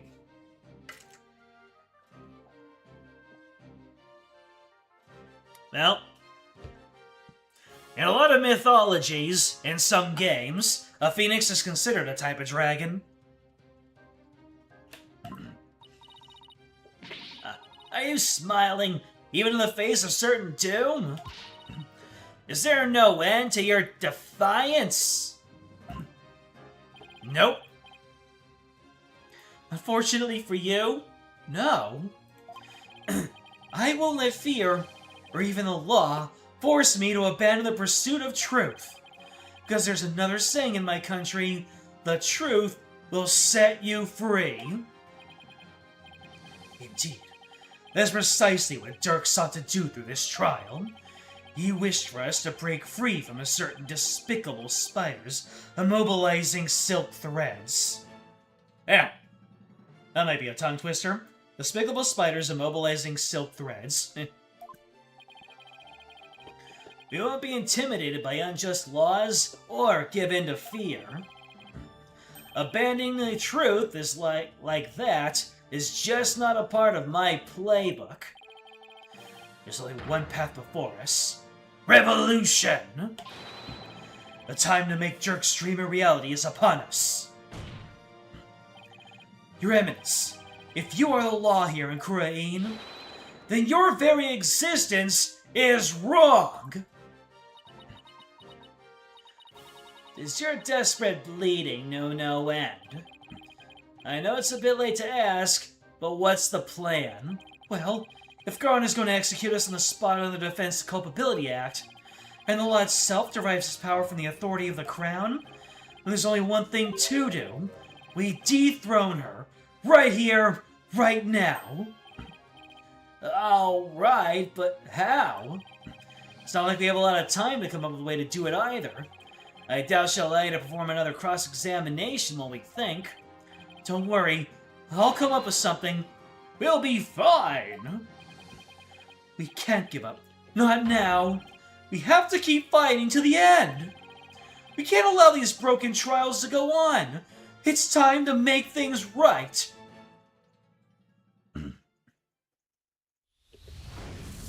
Brain blast time! If I accuse Gaara, Nayuta will be subject to the Defense Culpability Act, which means he'll be put to death in accordance with the law. So the only way to get out of this is to dethrone Gaara right now. Could this be the key to dethroning Gaara? Let me see.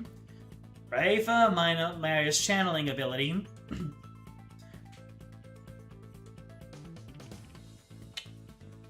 The Founder's Orb, Raifa, or Maya's channeling ability. I mean, Raifa is the true daughter. to the actual king, isn't she? To the actual queen, isn't she? That's a no.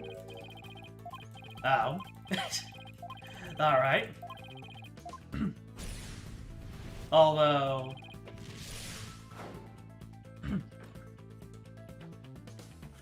but that doesn't dethrone Garan. Alright. Oh, wait. Wait a minute.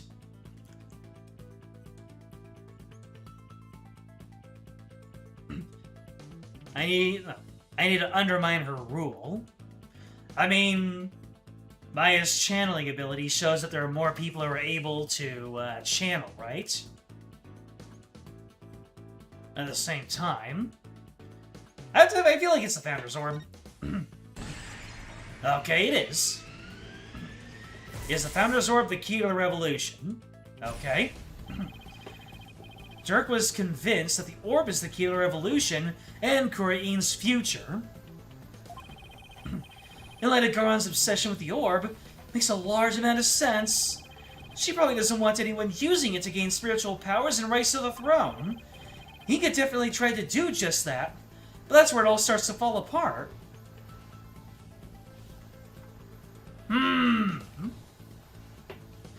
So, proving that someone else has spiritual powers would undermine her rule.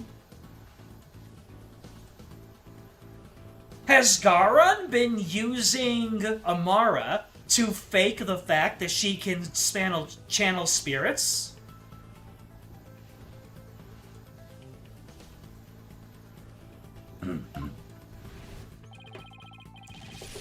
Inga couldn't have channeled the Founder, even after abducting Maya Fey.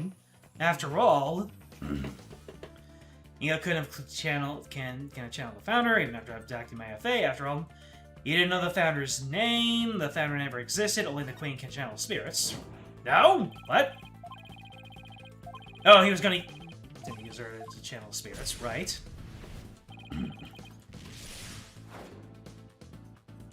Did he? Oh, he didn't know the Founder's... yeah.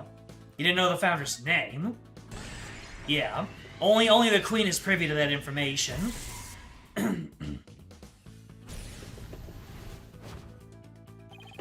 Even the Founder is only known to those who become Queen. That means the only people who currently know her name are Garon and Amara. So even if someone else had the orb, they wouldn't be able to channel the Founder. So that begs the question, why is Garon so fixated on the orb? Okay, let's not overthink this. Garon is obsessed with the orb because you can't channel spirits. There you go.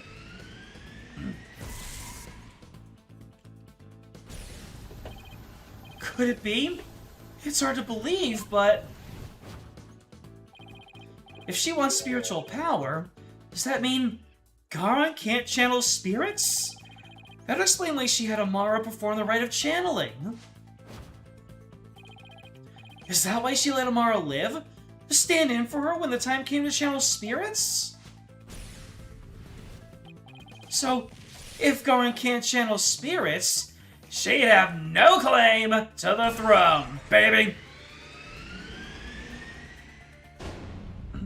Garon has no claim to the throne! Garon's Defense Culpability Act was established under the Crown's authority. If she has no claim to the throne, then the DC Act would become null and void! No, not just the DC Act. All of the insane laws she enacted would be swept away in one fell swoop!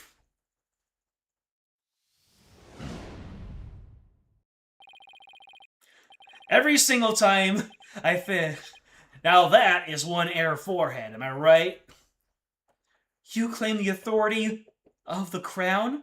You of all people? That's a good one. Have you truly lost it, lawyer? Indeed. I would have the defense explain himself at once. It's easier, Magistry. Why is Queen Garon so obsessed with the Founder's Orb? Why does she let Queen Amara live? Why is she having her mercifulness perform the rite of channeling in her place? The answer to these 3 questions point to a single conclusion. A fact that will shake this kingdom at its very core. I still do not follow, Apollo. Your Eminence, I have just one question for you, and please be honest. I just realized we're about to pull the equivalent of Alistair, telling Tyrion to form a contract to because remember when Tyrion if he pulled up a contract that didn't exist, he would lose his soul. So we're telling Garan, okay, go ahead and channel somebody right here, right now. Your Eminence, I have just one question for you, and please be honest. You can't actually channel spirits, can you? Uh-oh. There it is. You believe the Queen is not capable of communing with the dead? The defense will explain himself at once! In Khura'in, the ability to channel spirits is an absolute requirement for a would-be queen. But Your Eminence, if you were incapable of doing that, then you'd have no claim to the throne. Not only that, but every law you've passed will be rendered null and void.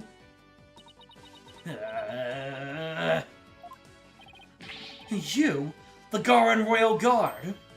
Oh, you seem to be rather enamored with the Queen's supposed spiritual power. What if she had none? What if she were just an ordinary person, a pretender to the throne?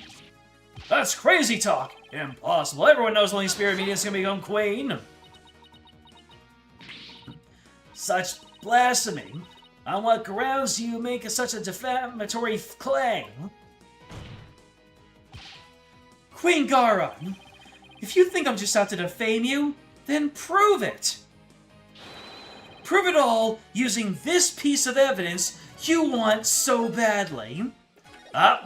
Time to give her exactly what she wants. Boom, baby! All the conditions for summoning the Founder should be in place. With the orb, we know what the Founder looks like, and as Queen, you should know the Founder's name. Now, if you would, Your Eminence, please show us the great spiritual power you bear as Grand Priestess of Khura'in. Oh, to witness Your Eminence's great power with her own eyes, the Holy Mother will appear before us. Oh, great miracle of miracles! Praise be Your Eminence! May your mighty spiritual power show us the way!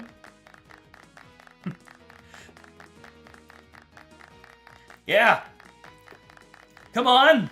Show us that you can swallow swords and walk across hot coals.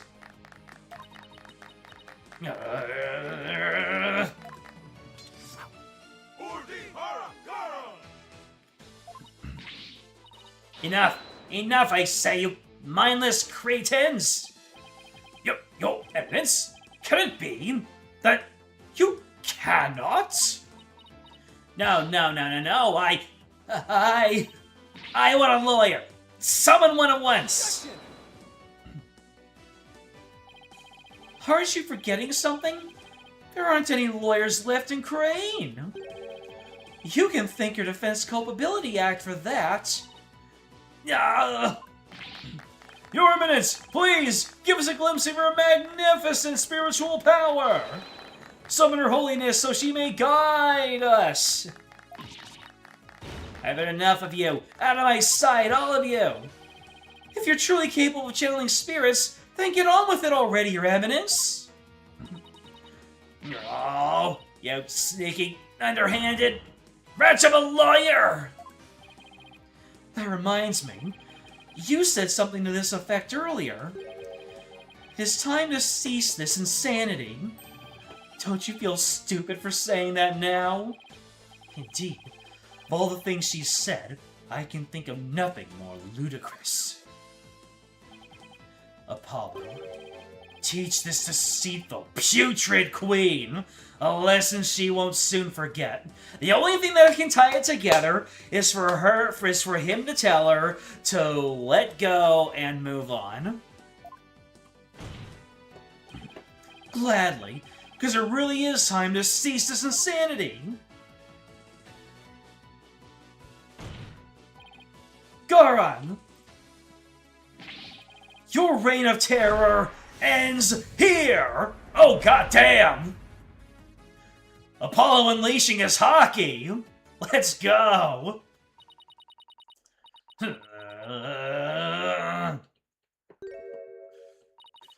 Very well. Demonstrating my facility as a spirit medium is simple. Up! Behold, the magnificent power to commune with the dead!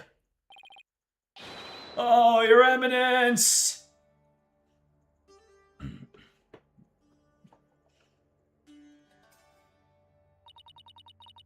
Oh, great spirit of the founder who dwells in the Twilight Realm, heed the secret covenant of the orb, and appear here before us! Oh, here it comes!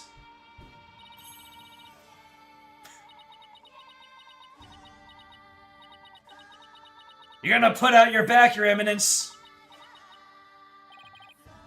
What's wrong? Are you not feeling well?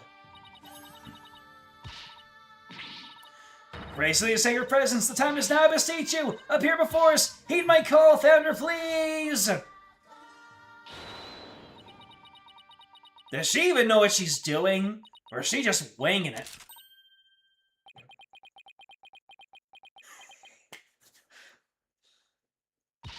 No, wait, I was just warming up. The ride actually starts from now. Look!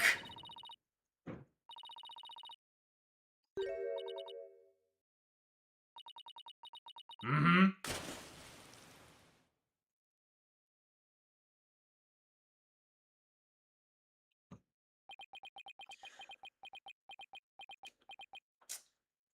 Game over!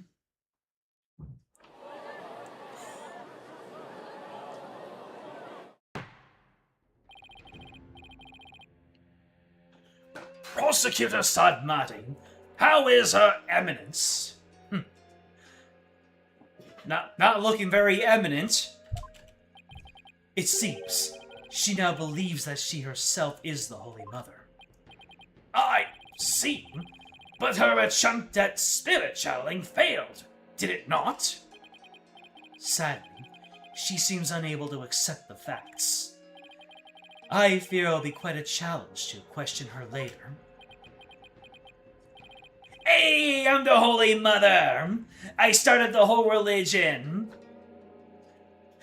Hey!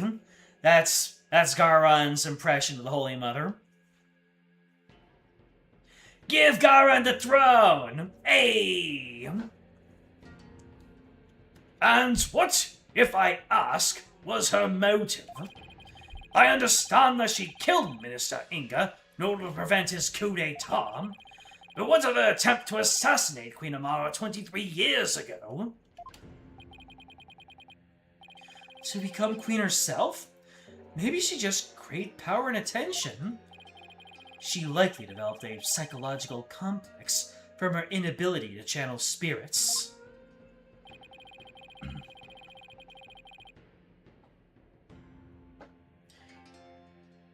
Her ego broke that badly. Yeah, you didn't actually want her dead?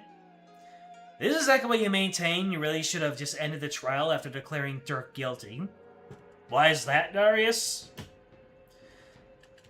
That is why she kept Queen Amara alive, to perform the rite of channeling for her. In that way, it would seem as if she had great spiritual power. In short... Hold on a second.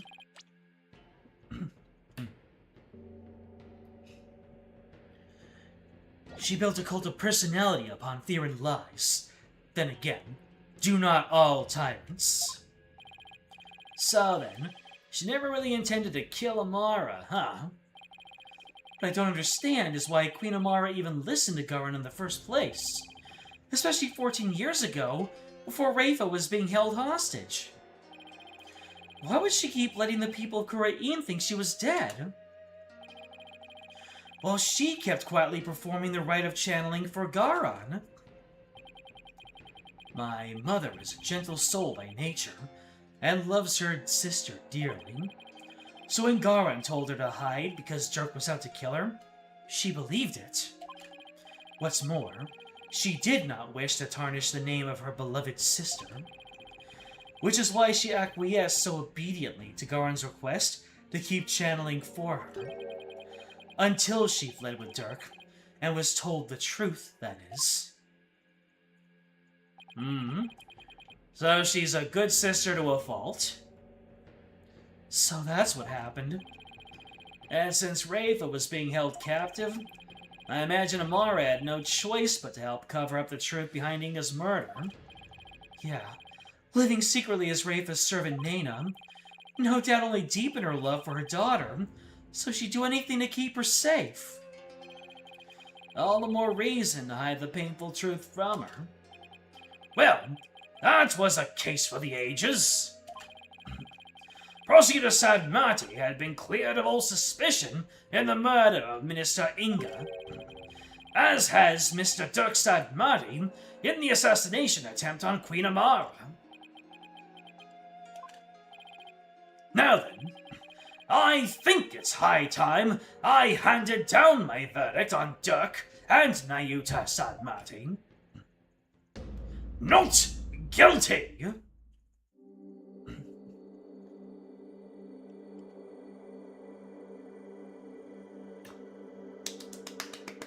And look at that.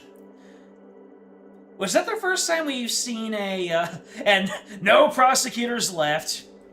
That's great. Everything that Garan had worked for, up in smoke. Was that the first time the butterfly on Nayuta's hand was a different color? It was all blue, wasn't it? Dirk, I hope you're watching. I proved your innocence. Nayuta's smiling again. And that revolution you've always dreamed of is finally happening. With this, may I finally say, this court is adjourned. That is a drippy gavel.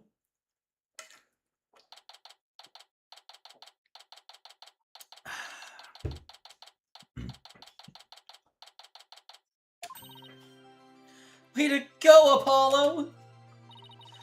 I was on the edge of my seat when those guards stormed the courtroom. That was a shocker, all right.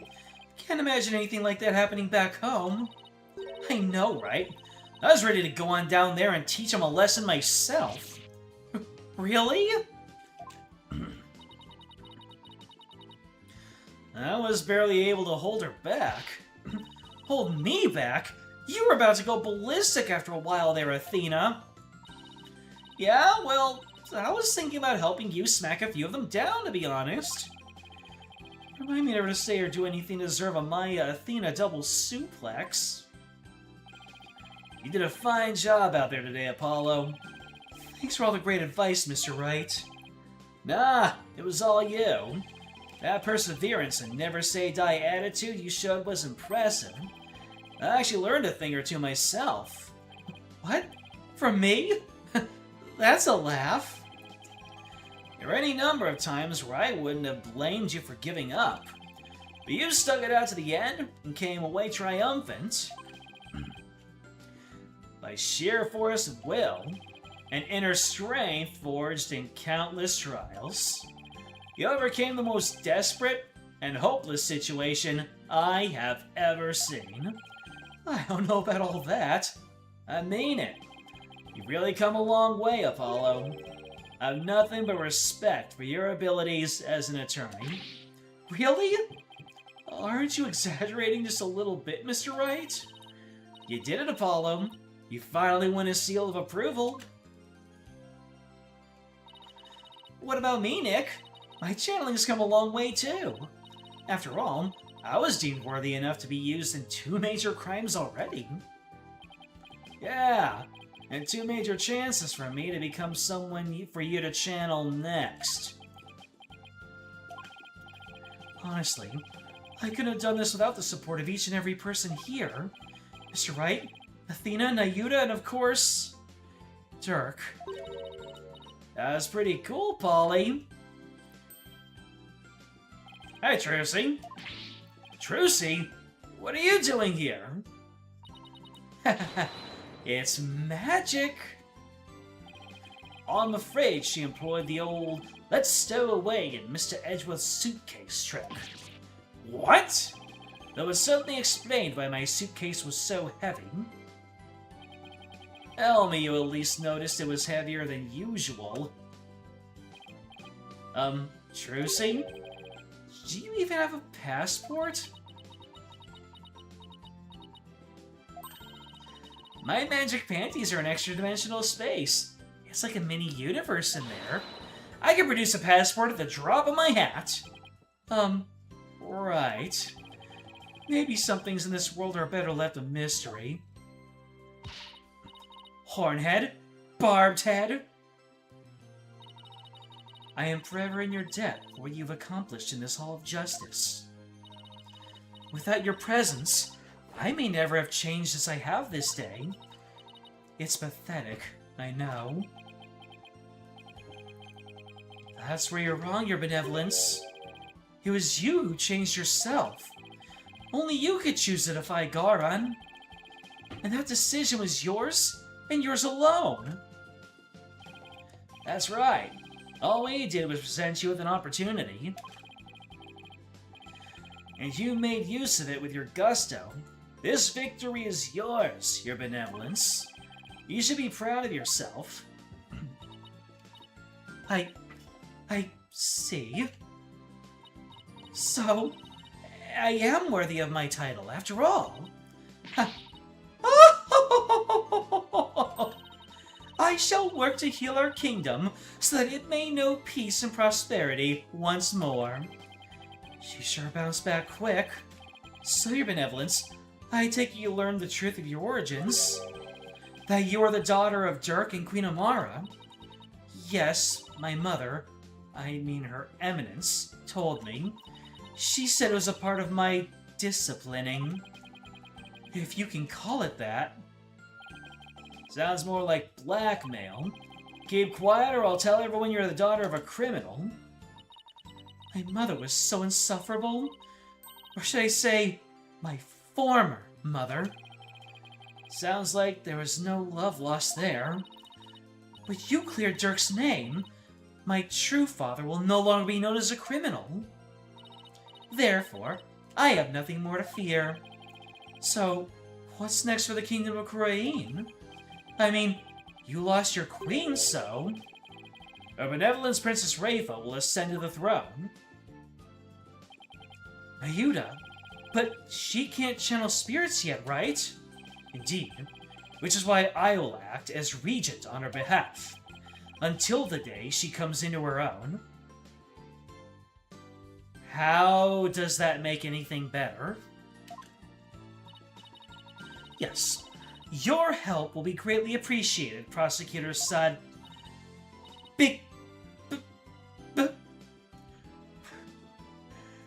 Say it!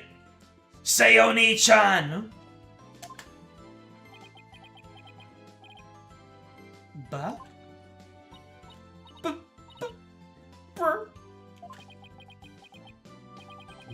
Is she going to say what I think she is? What are you looking at, you horn-headed nincompoop? Youch! In any event, I will be assisted by Nayuta and Queen Amara for the time being. So, I understand that... Why is it, what is, Queen Amara? Why does Raifa get to, be the Queen in Waiting? Even though she can't channel spirit mediums? I mean, that was the whole thing that got Garan deposed. Amara can't get the crown because she lost it. She can't get the crown because she's lost it. Is that how it goes?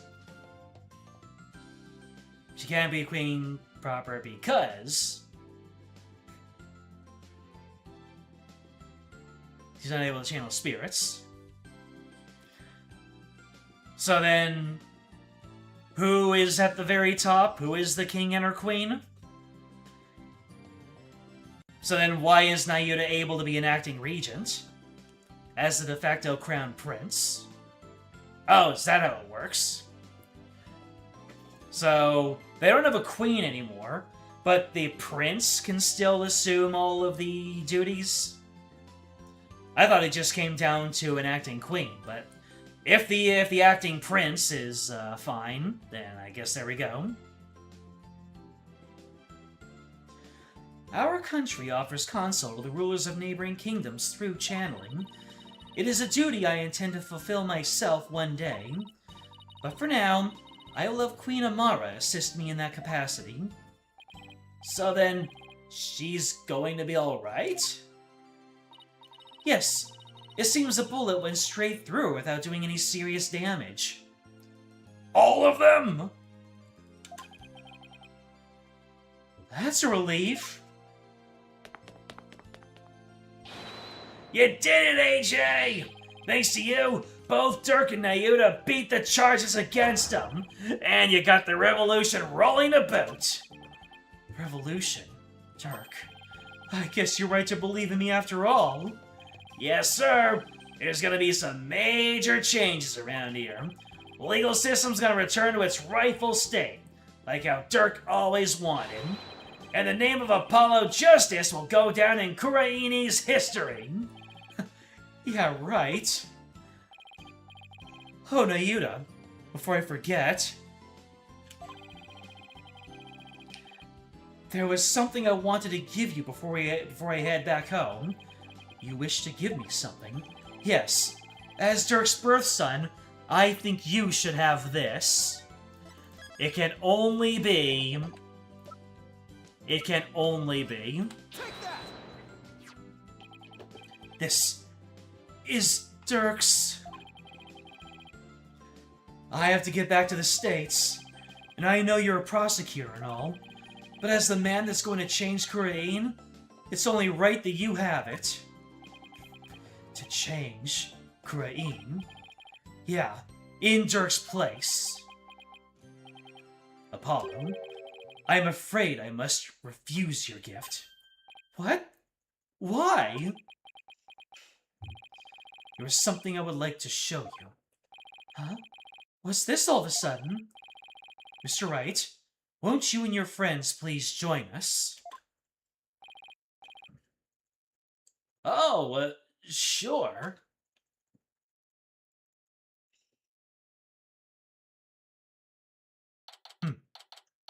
Alright, going all the way back here.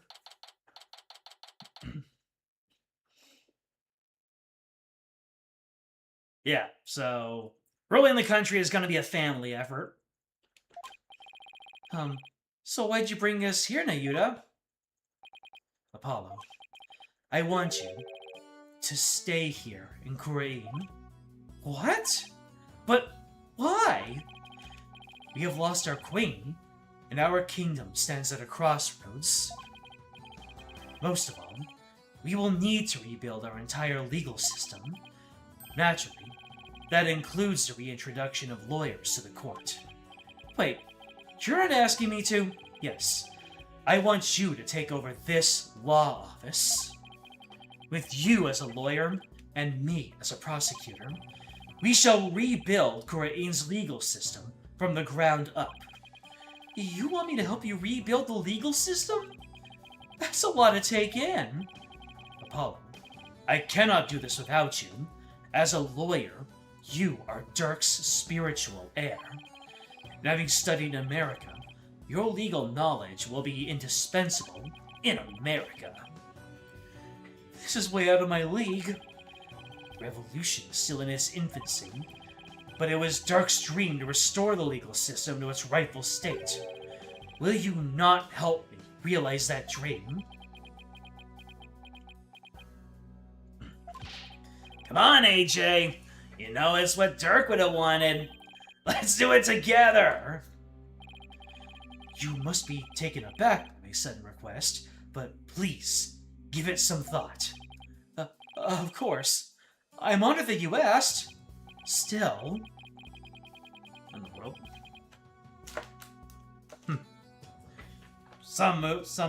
Some sort of lights moved around on my desk. Don't know what was up with that. Still, I have my job back at the Wright Anything Agency to consider, so... Don't you worry about that, Apollo. Besides, this is something only you can do. Something only I can do?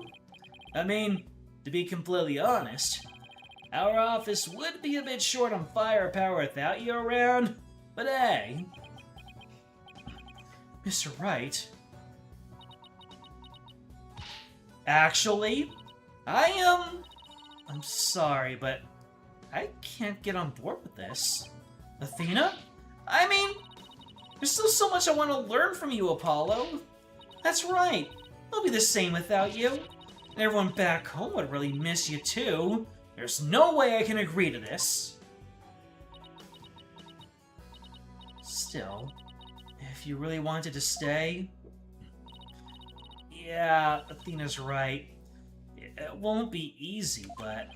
Athena, Trucy...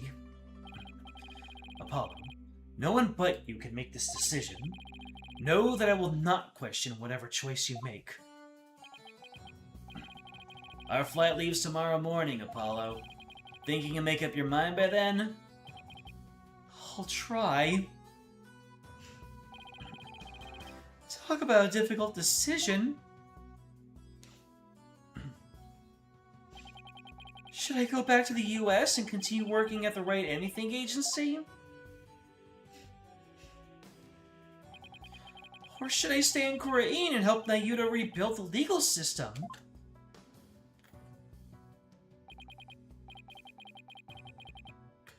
What's the right thing for me to do?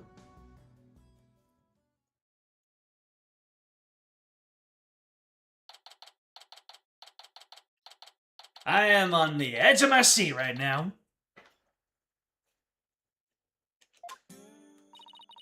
Plus, the airport will be here any minute. I wonder where Apollo is. You think he decided to stay here in Khura'in?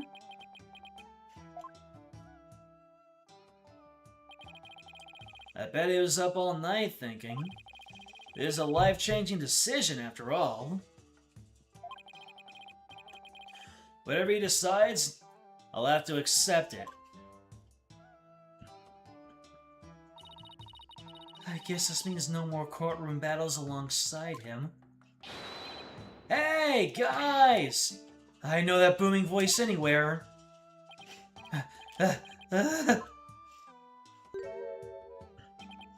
Ooh, I made it! Apollo, you're here! Does this mean you're coming home with us? Well, about that.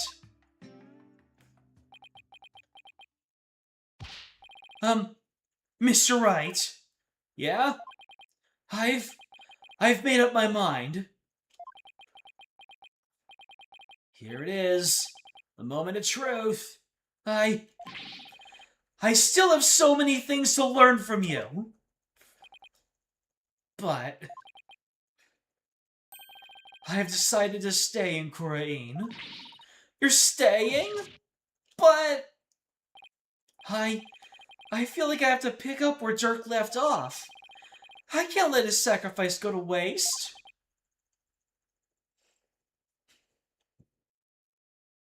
I see. Plus, I want to teach others everything you've taught me about being a lawyer, Mr. Wright. Apollo? Dirk's roadmap for the future, and your teachings? I believe that these two things will save the people of this kingdom from further unrest. I want to do this. No, I have to do this. Apollo, I've never felt prouder. Here come the waterworks. The emotional, smooth jazz version of Apollo's theme. Hit me right here. proud to have had such an amazing attorney working under me. But someday, I'll return to the US, and I'll eat my hamburgers. Once the new legal system here is firmly in place, I'll be back. Scout's honor. Will we really see you again, Apollo? You bet. Not that I have any idea how long it'll be. I promise you this, everyone. I'll keep on learning and growing, and I'll come back to the US an even better lawyer. Look at that cheeky micro-grin you've got there, Apollo. So don't you forget about me. Of course we won't, Apollo. There will always be a spot waiting for you back at the office. In the meantime, we'll be rooting for you, so knock 'em dead. You've got it, Mr. Wright.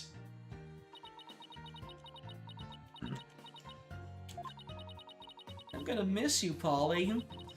But if this is it, then I'm gonna support your choice all the way. Thanks, Trucy. Good luck with your magic act. I know you'll do Troop Gramarye proud. I'll be cheering for you too, Apollo. But don't think you're the only one with room to grow. Next time we meet... I had a big dinner. I had a big lunch and a big dinner. So, pardon me. Athena's just choking up. She's choking back tears.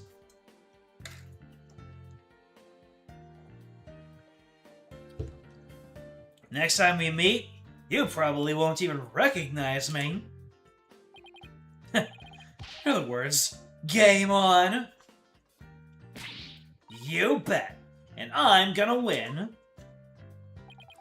But you're all attorneys.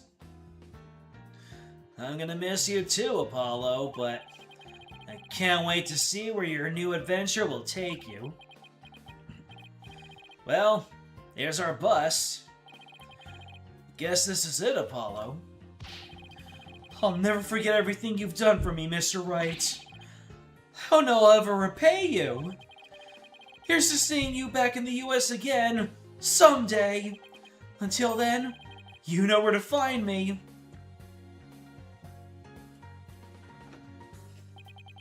The legacy of those who came before us. Oh, yes. Is handed down from parent to child.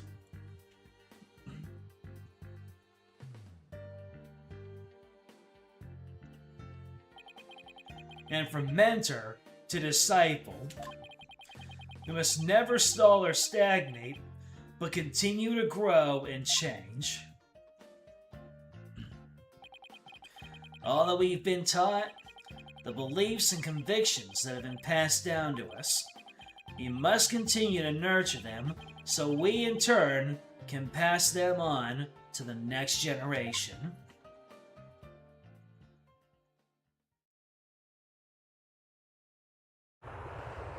Now, I'm about to say, are we gonna get any sort of... Really sure you're okay with him staying, boss? Uh-huh. I always figured he'd leave the nest someday. Should have been me, not her. Ah, I'll be in shadow. We're almost here. Just a little. Got it.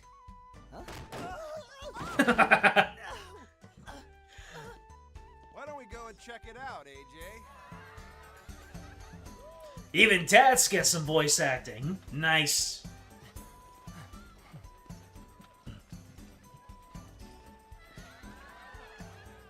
Look at that smile. Look at that smile.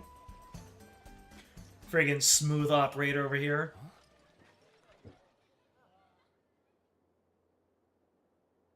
I figured. A spirit ghost. Ah, the pink butterfly. Justice Law Offices. Ah, damn. He branched off and he created his own business. Regular Justin Timberlake over here.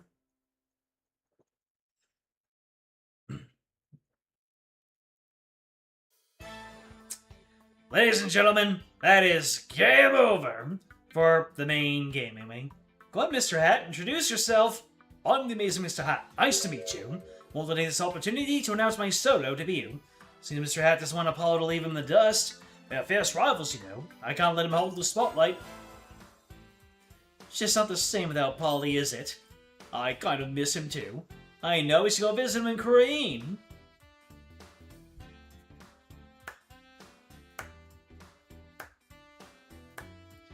After seeing Mr. Justice in action, I got to thinking, what can I do for Khura'in?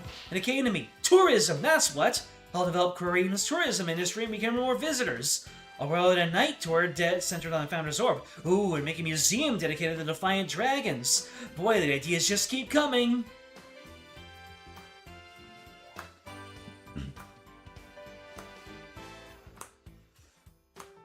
There's some good payoff to, all the way from Ace Attorney 4.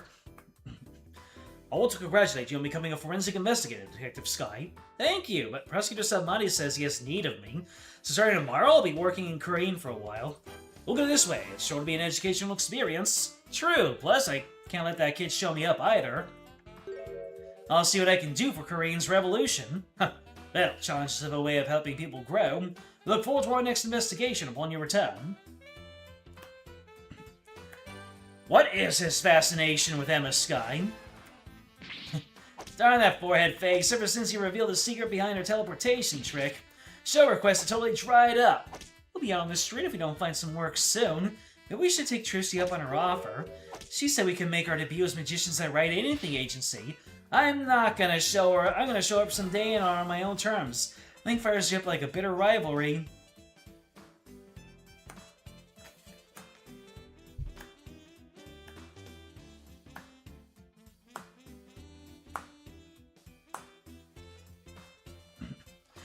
I can't talk, I have to be ready. We're doing lightning rounds. Khura'in is just like my child right now, full of life and limitless possibilities. I have faith that Dirk and my darling Teres will wash over them both. Have no fear! We'll see Dirk's legacy through to the end. Just for Junior here, there's a secret of being a man among men. Behold the Dats pose!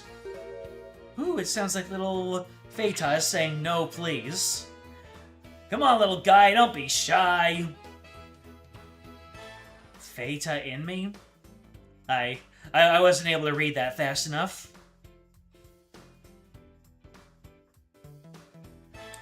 I've been playing double duty ever since Apollo left, but that's okay. I'm gonna make Simon recognize me for the awesome lawyer that I am. She's wagging in her boots. Widget, I can do it, and I will. Mr. Wright will be calling me his right-hand woman before you know it. Let's do this.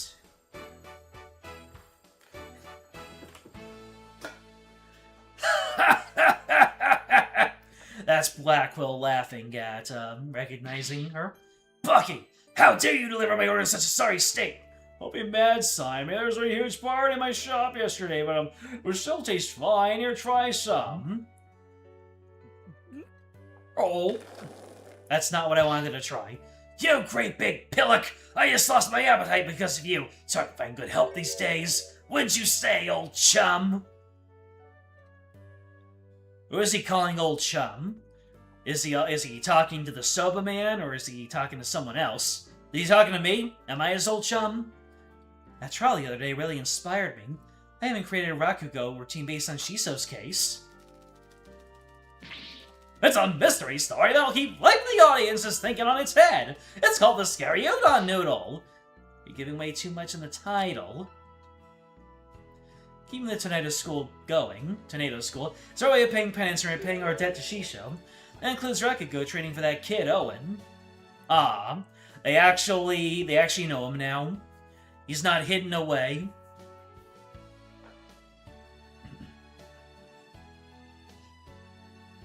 He's joined the rest of the family. With my newfound nobility, even ancient Romans and their fancy Tomb Raider traps are no match for me! Fire! The university where my father worked is letting me help with the dig. Now I've discovered an unknown ancient civilization and dedicate to him. I'll also be going on a dig in Khura'in soon. That private justice had better not be slacking off!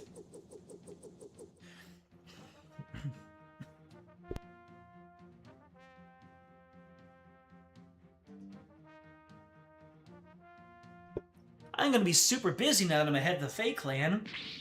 Don't worry, Mystic Maya. I'll do whatever I can to help. Thanks, Pearly. Our first order of business will be to revolutionize Khura'in Village. We'll have an idea. How about opening a store where we can buy new outfits like the city girls wear? Well, look who's all grown up now. But I think there are a few more pressing matters to take care of first. Yeah, you're right. Guess it'll be a while before I get my revolutionary makeover.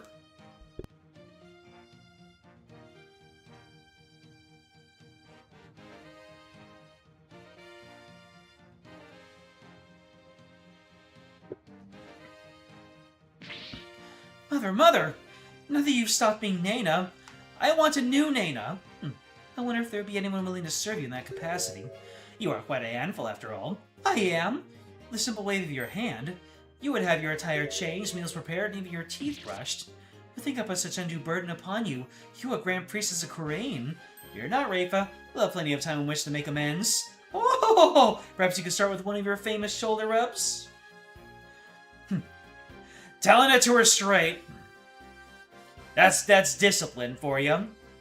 Telling her the truth. And she was her nanny for many years, so no one would know more than her. You know, if people knew what they... No, never mind. Her benevolence has taken to calling me Brainhead. Even worse, she trembles at her face. What have I done to deserve such animosity? Well, it is true that I am merciless within the Hall of Justice. To be given such a dismissive name is entirely uncalled for. Oh, what am I to do? Perhaps I should consult Apollo about this. Not even her own brother is exempt from her Paimon names. If they knew the reaction to Geru, they would have given her more screen time.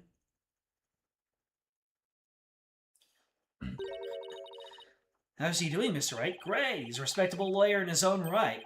He even has his own practice called Justice Law Offices. Thank you. This wouldn't have been possible without you. Oh, before I forget, I made a copy of this photo for you. A photo? Oh. Jove. He's talking to Lamir Wa, isn't he? It is so good to see him again. Don't you think it's about time we told him the truth? After all, they've been grown into fine young people now. Yes, you're right. Perhaps it's about time they knew. What's her real name again? I just know her as Lamir Wa. Oh, hell yeah! Time for them to flex all of their cutscenes in the credits.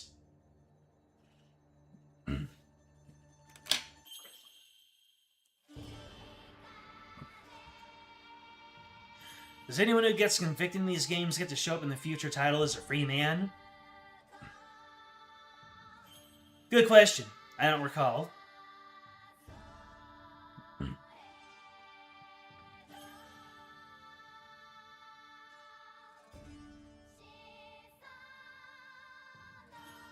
Thalassa Grammary. Okay.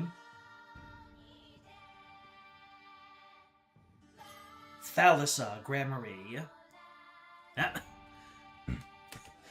Man. Every single time they show one of the early trials, it's hard to remember that they were actually that they were not in the previous game. Just because this game actually takes so long to do. They really give you your money's worth in this one. Ah. That's Taurus being sent to the afterlife. The Twilight Realm, you can say.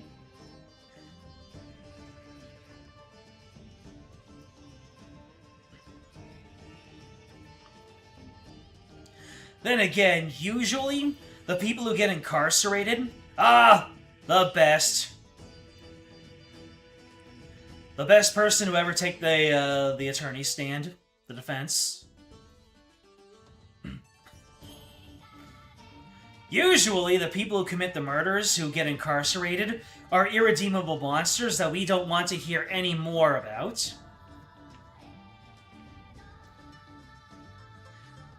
And despite the fact that she had a sad backstory, Geru is really not that much different. Oh, the absolute aura. I'm getting the vapors. And of course, Maiden Amara. The one defining moment that shows that she is still the wife of Dirk Sadmati.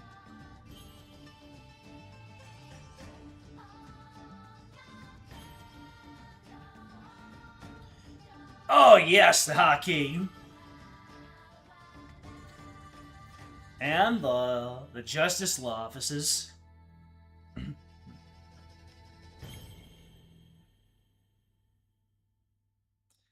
You think Garu deserves a little pity? I think a couple of them, though. Sympathy, sure. What's going on here?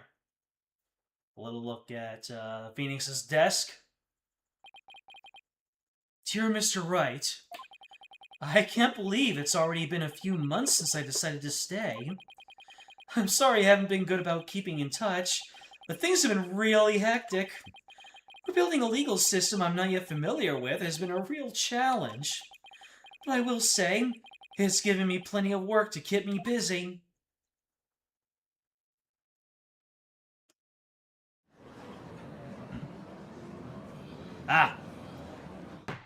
So this is a... Have you not given the autopsy report even a cursory glance, Mr. Justice?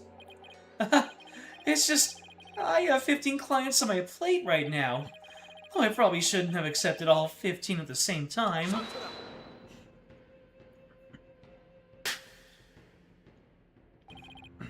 Oh, please. Are you going to help me rebuild Khura'in's legal system or not? If you are, we need to move through this case backlog faster. Yeah, I know, but... Besides, those 15 are only the beginning. There are 10 more awaiting your services. Huh? I, too, have friends and acquaintances seeking legal representation. I just realized that this whole affair is a family thing. I wouldn't be surprised if the judge was a long-lost grand-uncle somewhere. And being that you are the only lawyer in the country, I told them to contact you.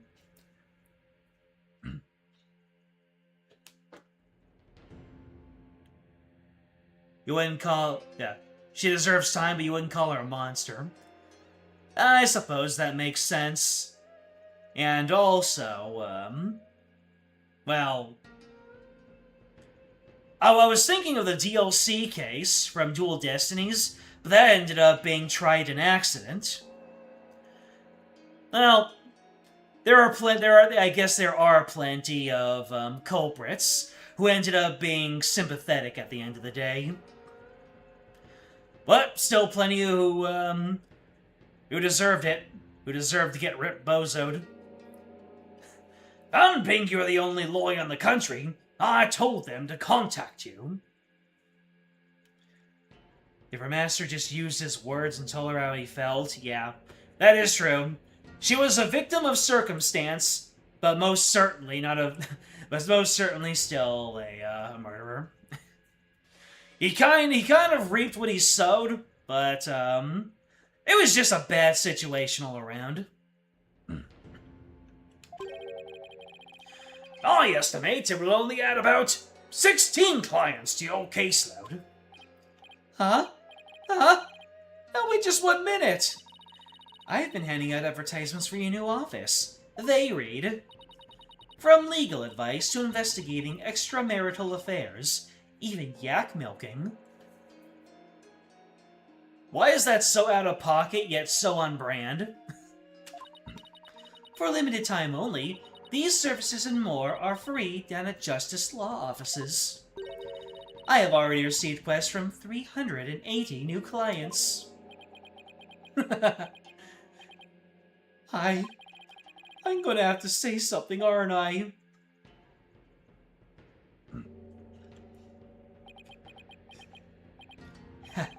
I trust you did your cords of steel exercise this morning. Well, go on. There's no need to hold back.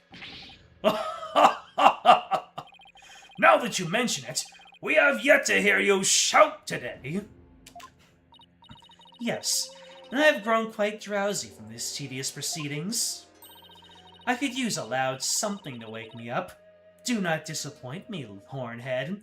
The fact that she mentioned justice law offices is the closest we're ever going to get to her saying his name, and I will take that.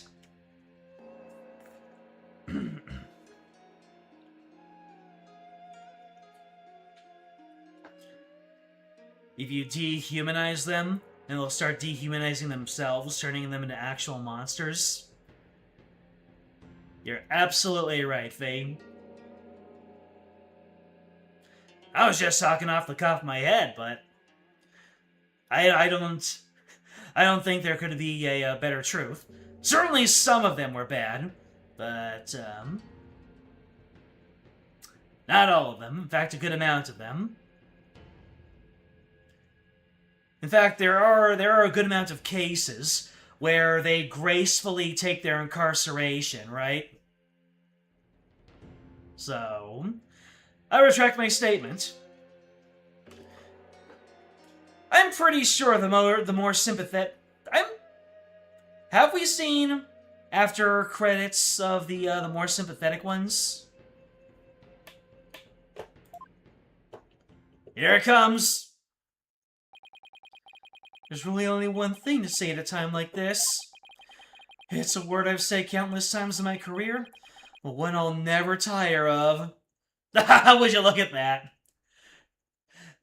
A holdover from the 3DS days. Well, I can never really actually click the top of the screen. I've only been able to hit the R button, so I'll go ahead and click the top of the screen for the one time that I can. Objection!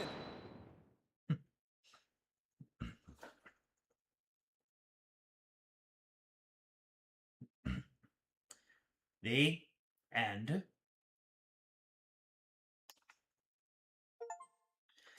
Got the achievement.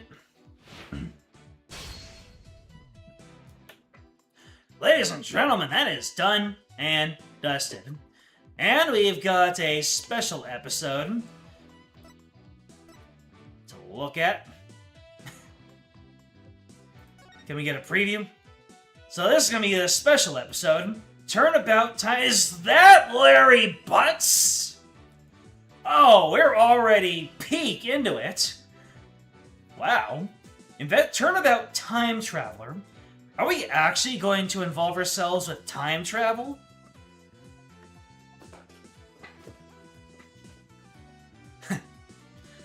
Knowing us, Larry's probably going to get accused, and it's probably going to have something to do with the last on the left. We're going full-on classic original Ace Attorney trilogy, aren't we?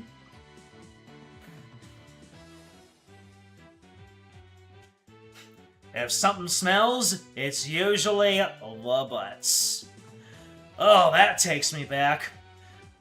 Eventually, we'll circle around to the original trilogy, and we can see where Phoenix got his start.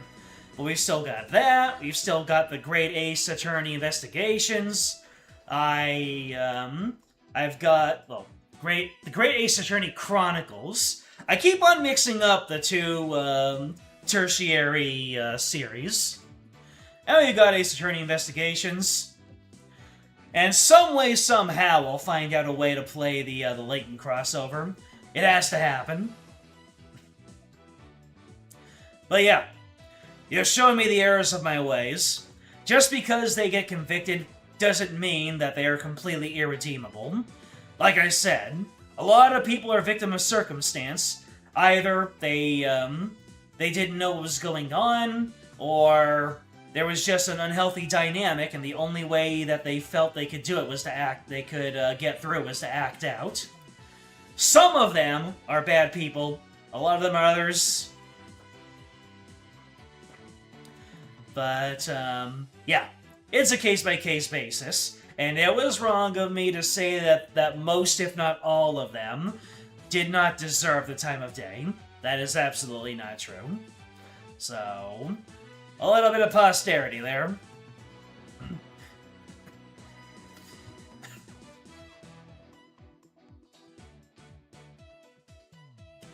You love the story of latent crossover?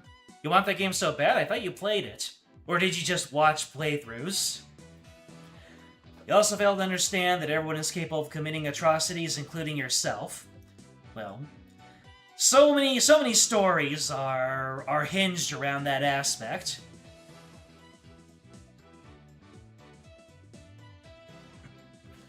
After all, isn't that the one thing that that was the one aspect of the story that the Lorax movie failed to encapsulate, as said by the nostalgia critic himself.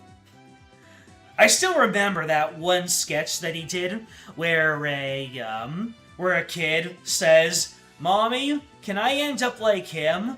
And then the mother says, "No, son, he's evil. We're not evil. We're not capable of doing bad things." And that has stuck with me. I mean, say what you will about Doug Walker, but he has kept up with it, and he's been able to turn out some really good stuff. So, you're absolutely right.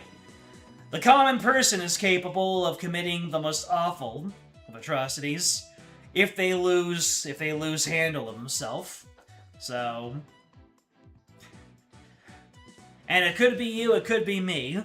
If you convince someone that they are right about the wrong thing, and if they are in bad enough of a place, then anybody's capable of anything.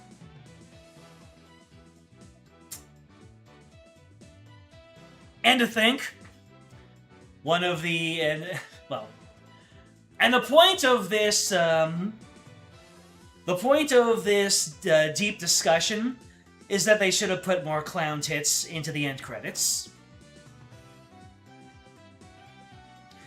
That post-Clussy clarity is coming in hot right now.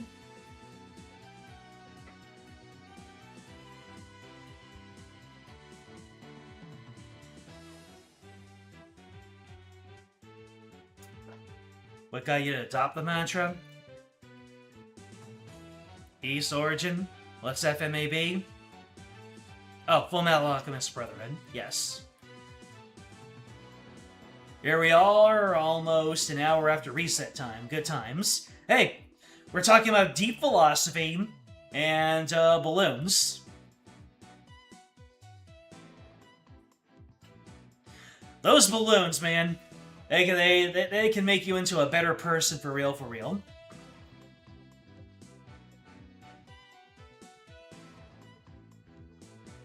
Dark Law's one of your favorite prosecutors. That's from the crossover.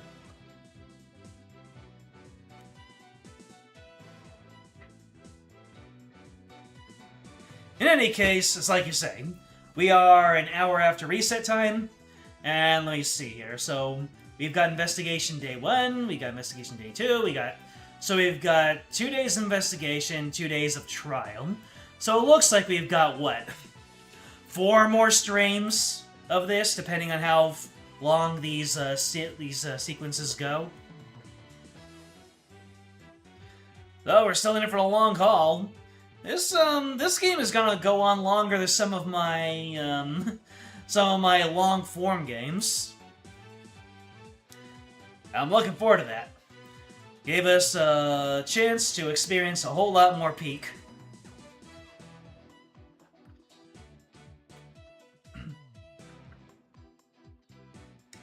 Now, after April passes, I actually have a surprise game.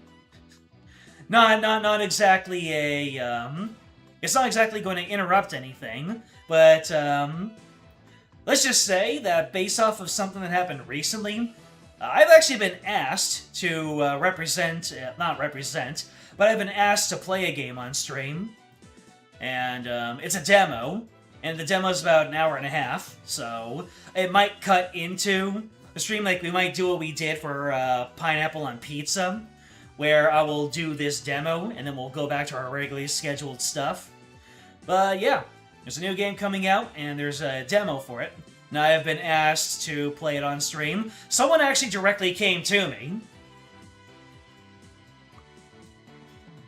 And, They sought me out specifically because I'm playing all these story-based games.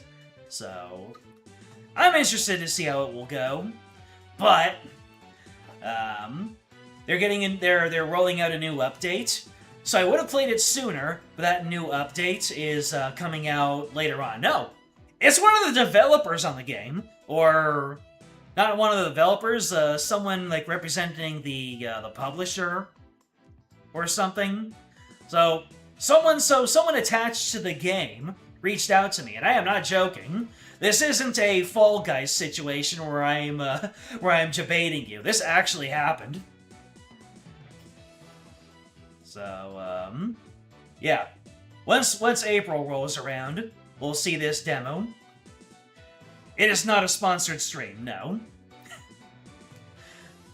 We're getting closer, but it is not outright sponsored. A request was simply made of me.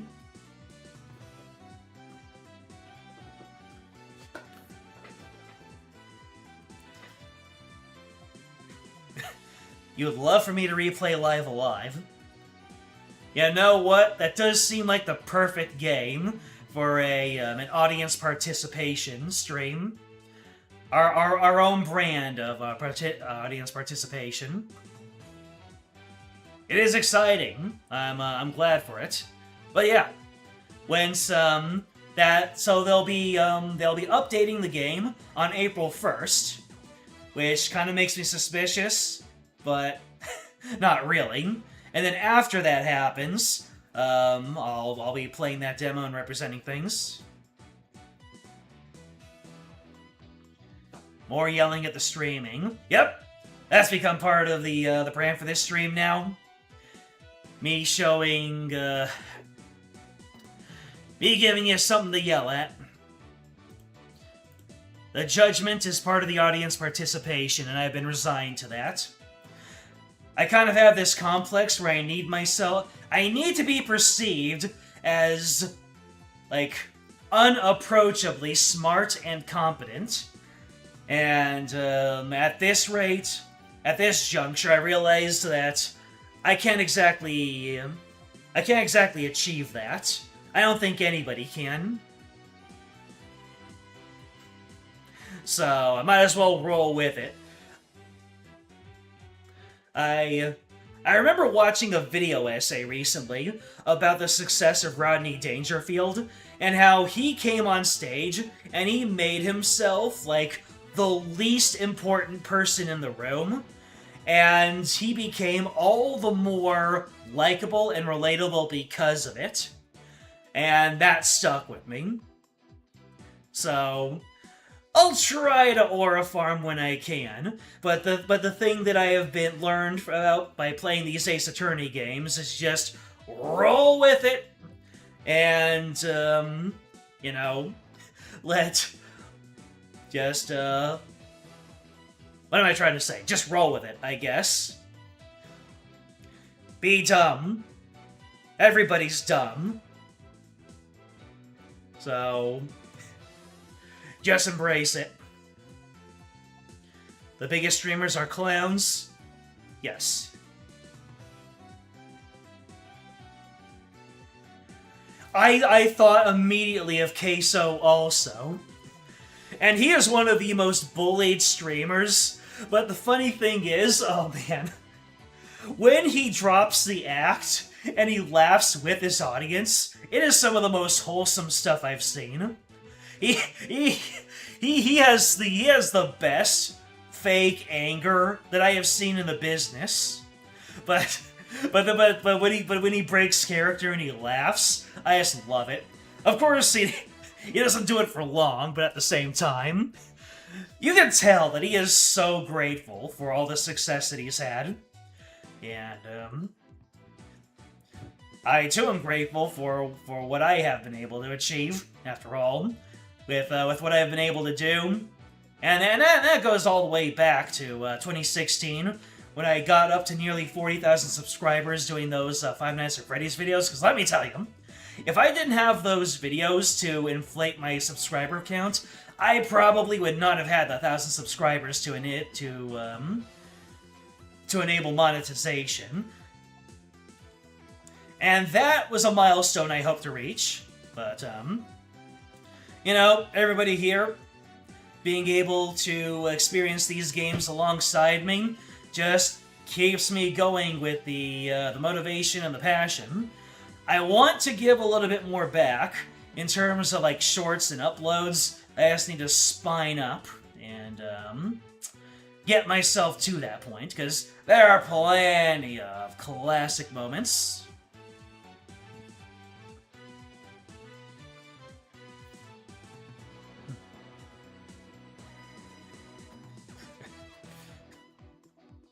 I should thank whoever posted that Dragalia stream in the subreddit. Wasn't that Matthew? Could have sworn that it was him.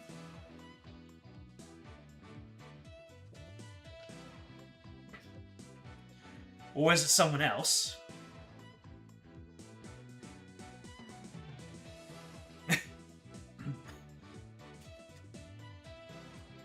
Oh, James came here from E8. Huh. Maybe you both saw the post. Dang. Now I want to look that up and, let me see. This guy is streaming Dragalia Lost. Let me see if I can find it based off of the...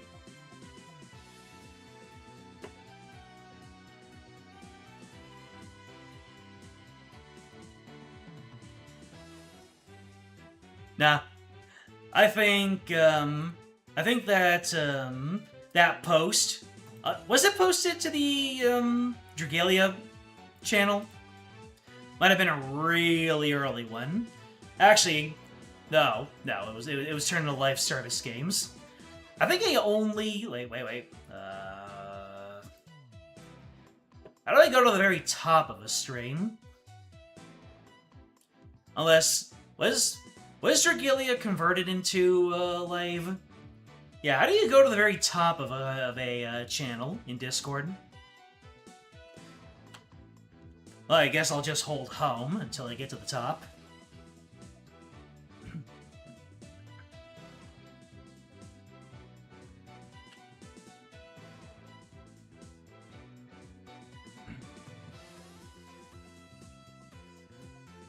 Unless it was just never, yeah, unless it was never really posted in the chat. Ah, wish I kept that. Oh well.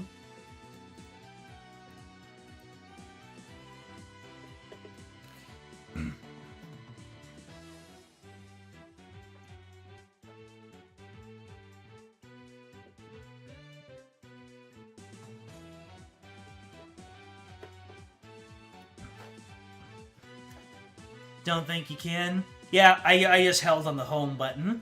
It's still not a very long thread.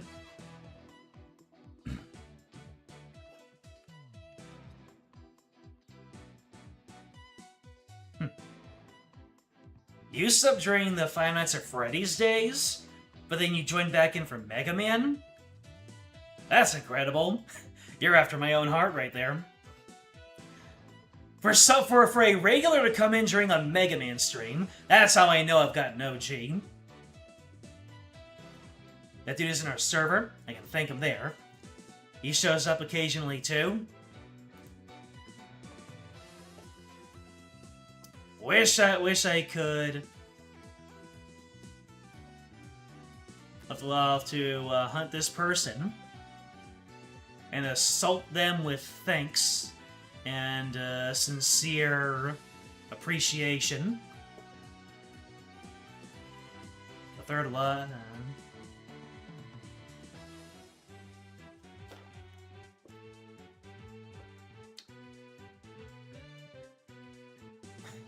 Well, my videos never showed up for you because I never really posted videos after Five Nights at Freddy's.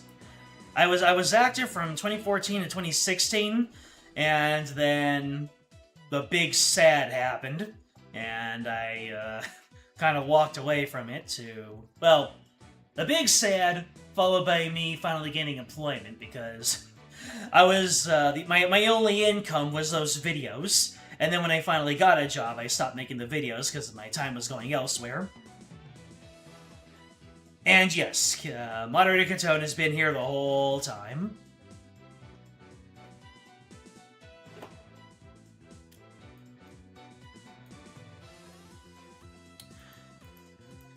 But, yeah.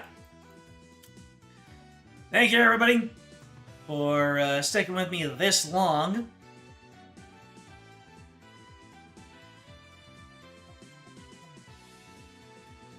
And there's plenty more to come. So, let me see. Next time, we will reconvene on Monday to begin Turnabout Time Traveler. And the stream after that should be the one where I play our mysterious game demo.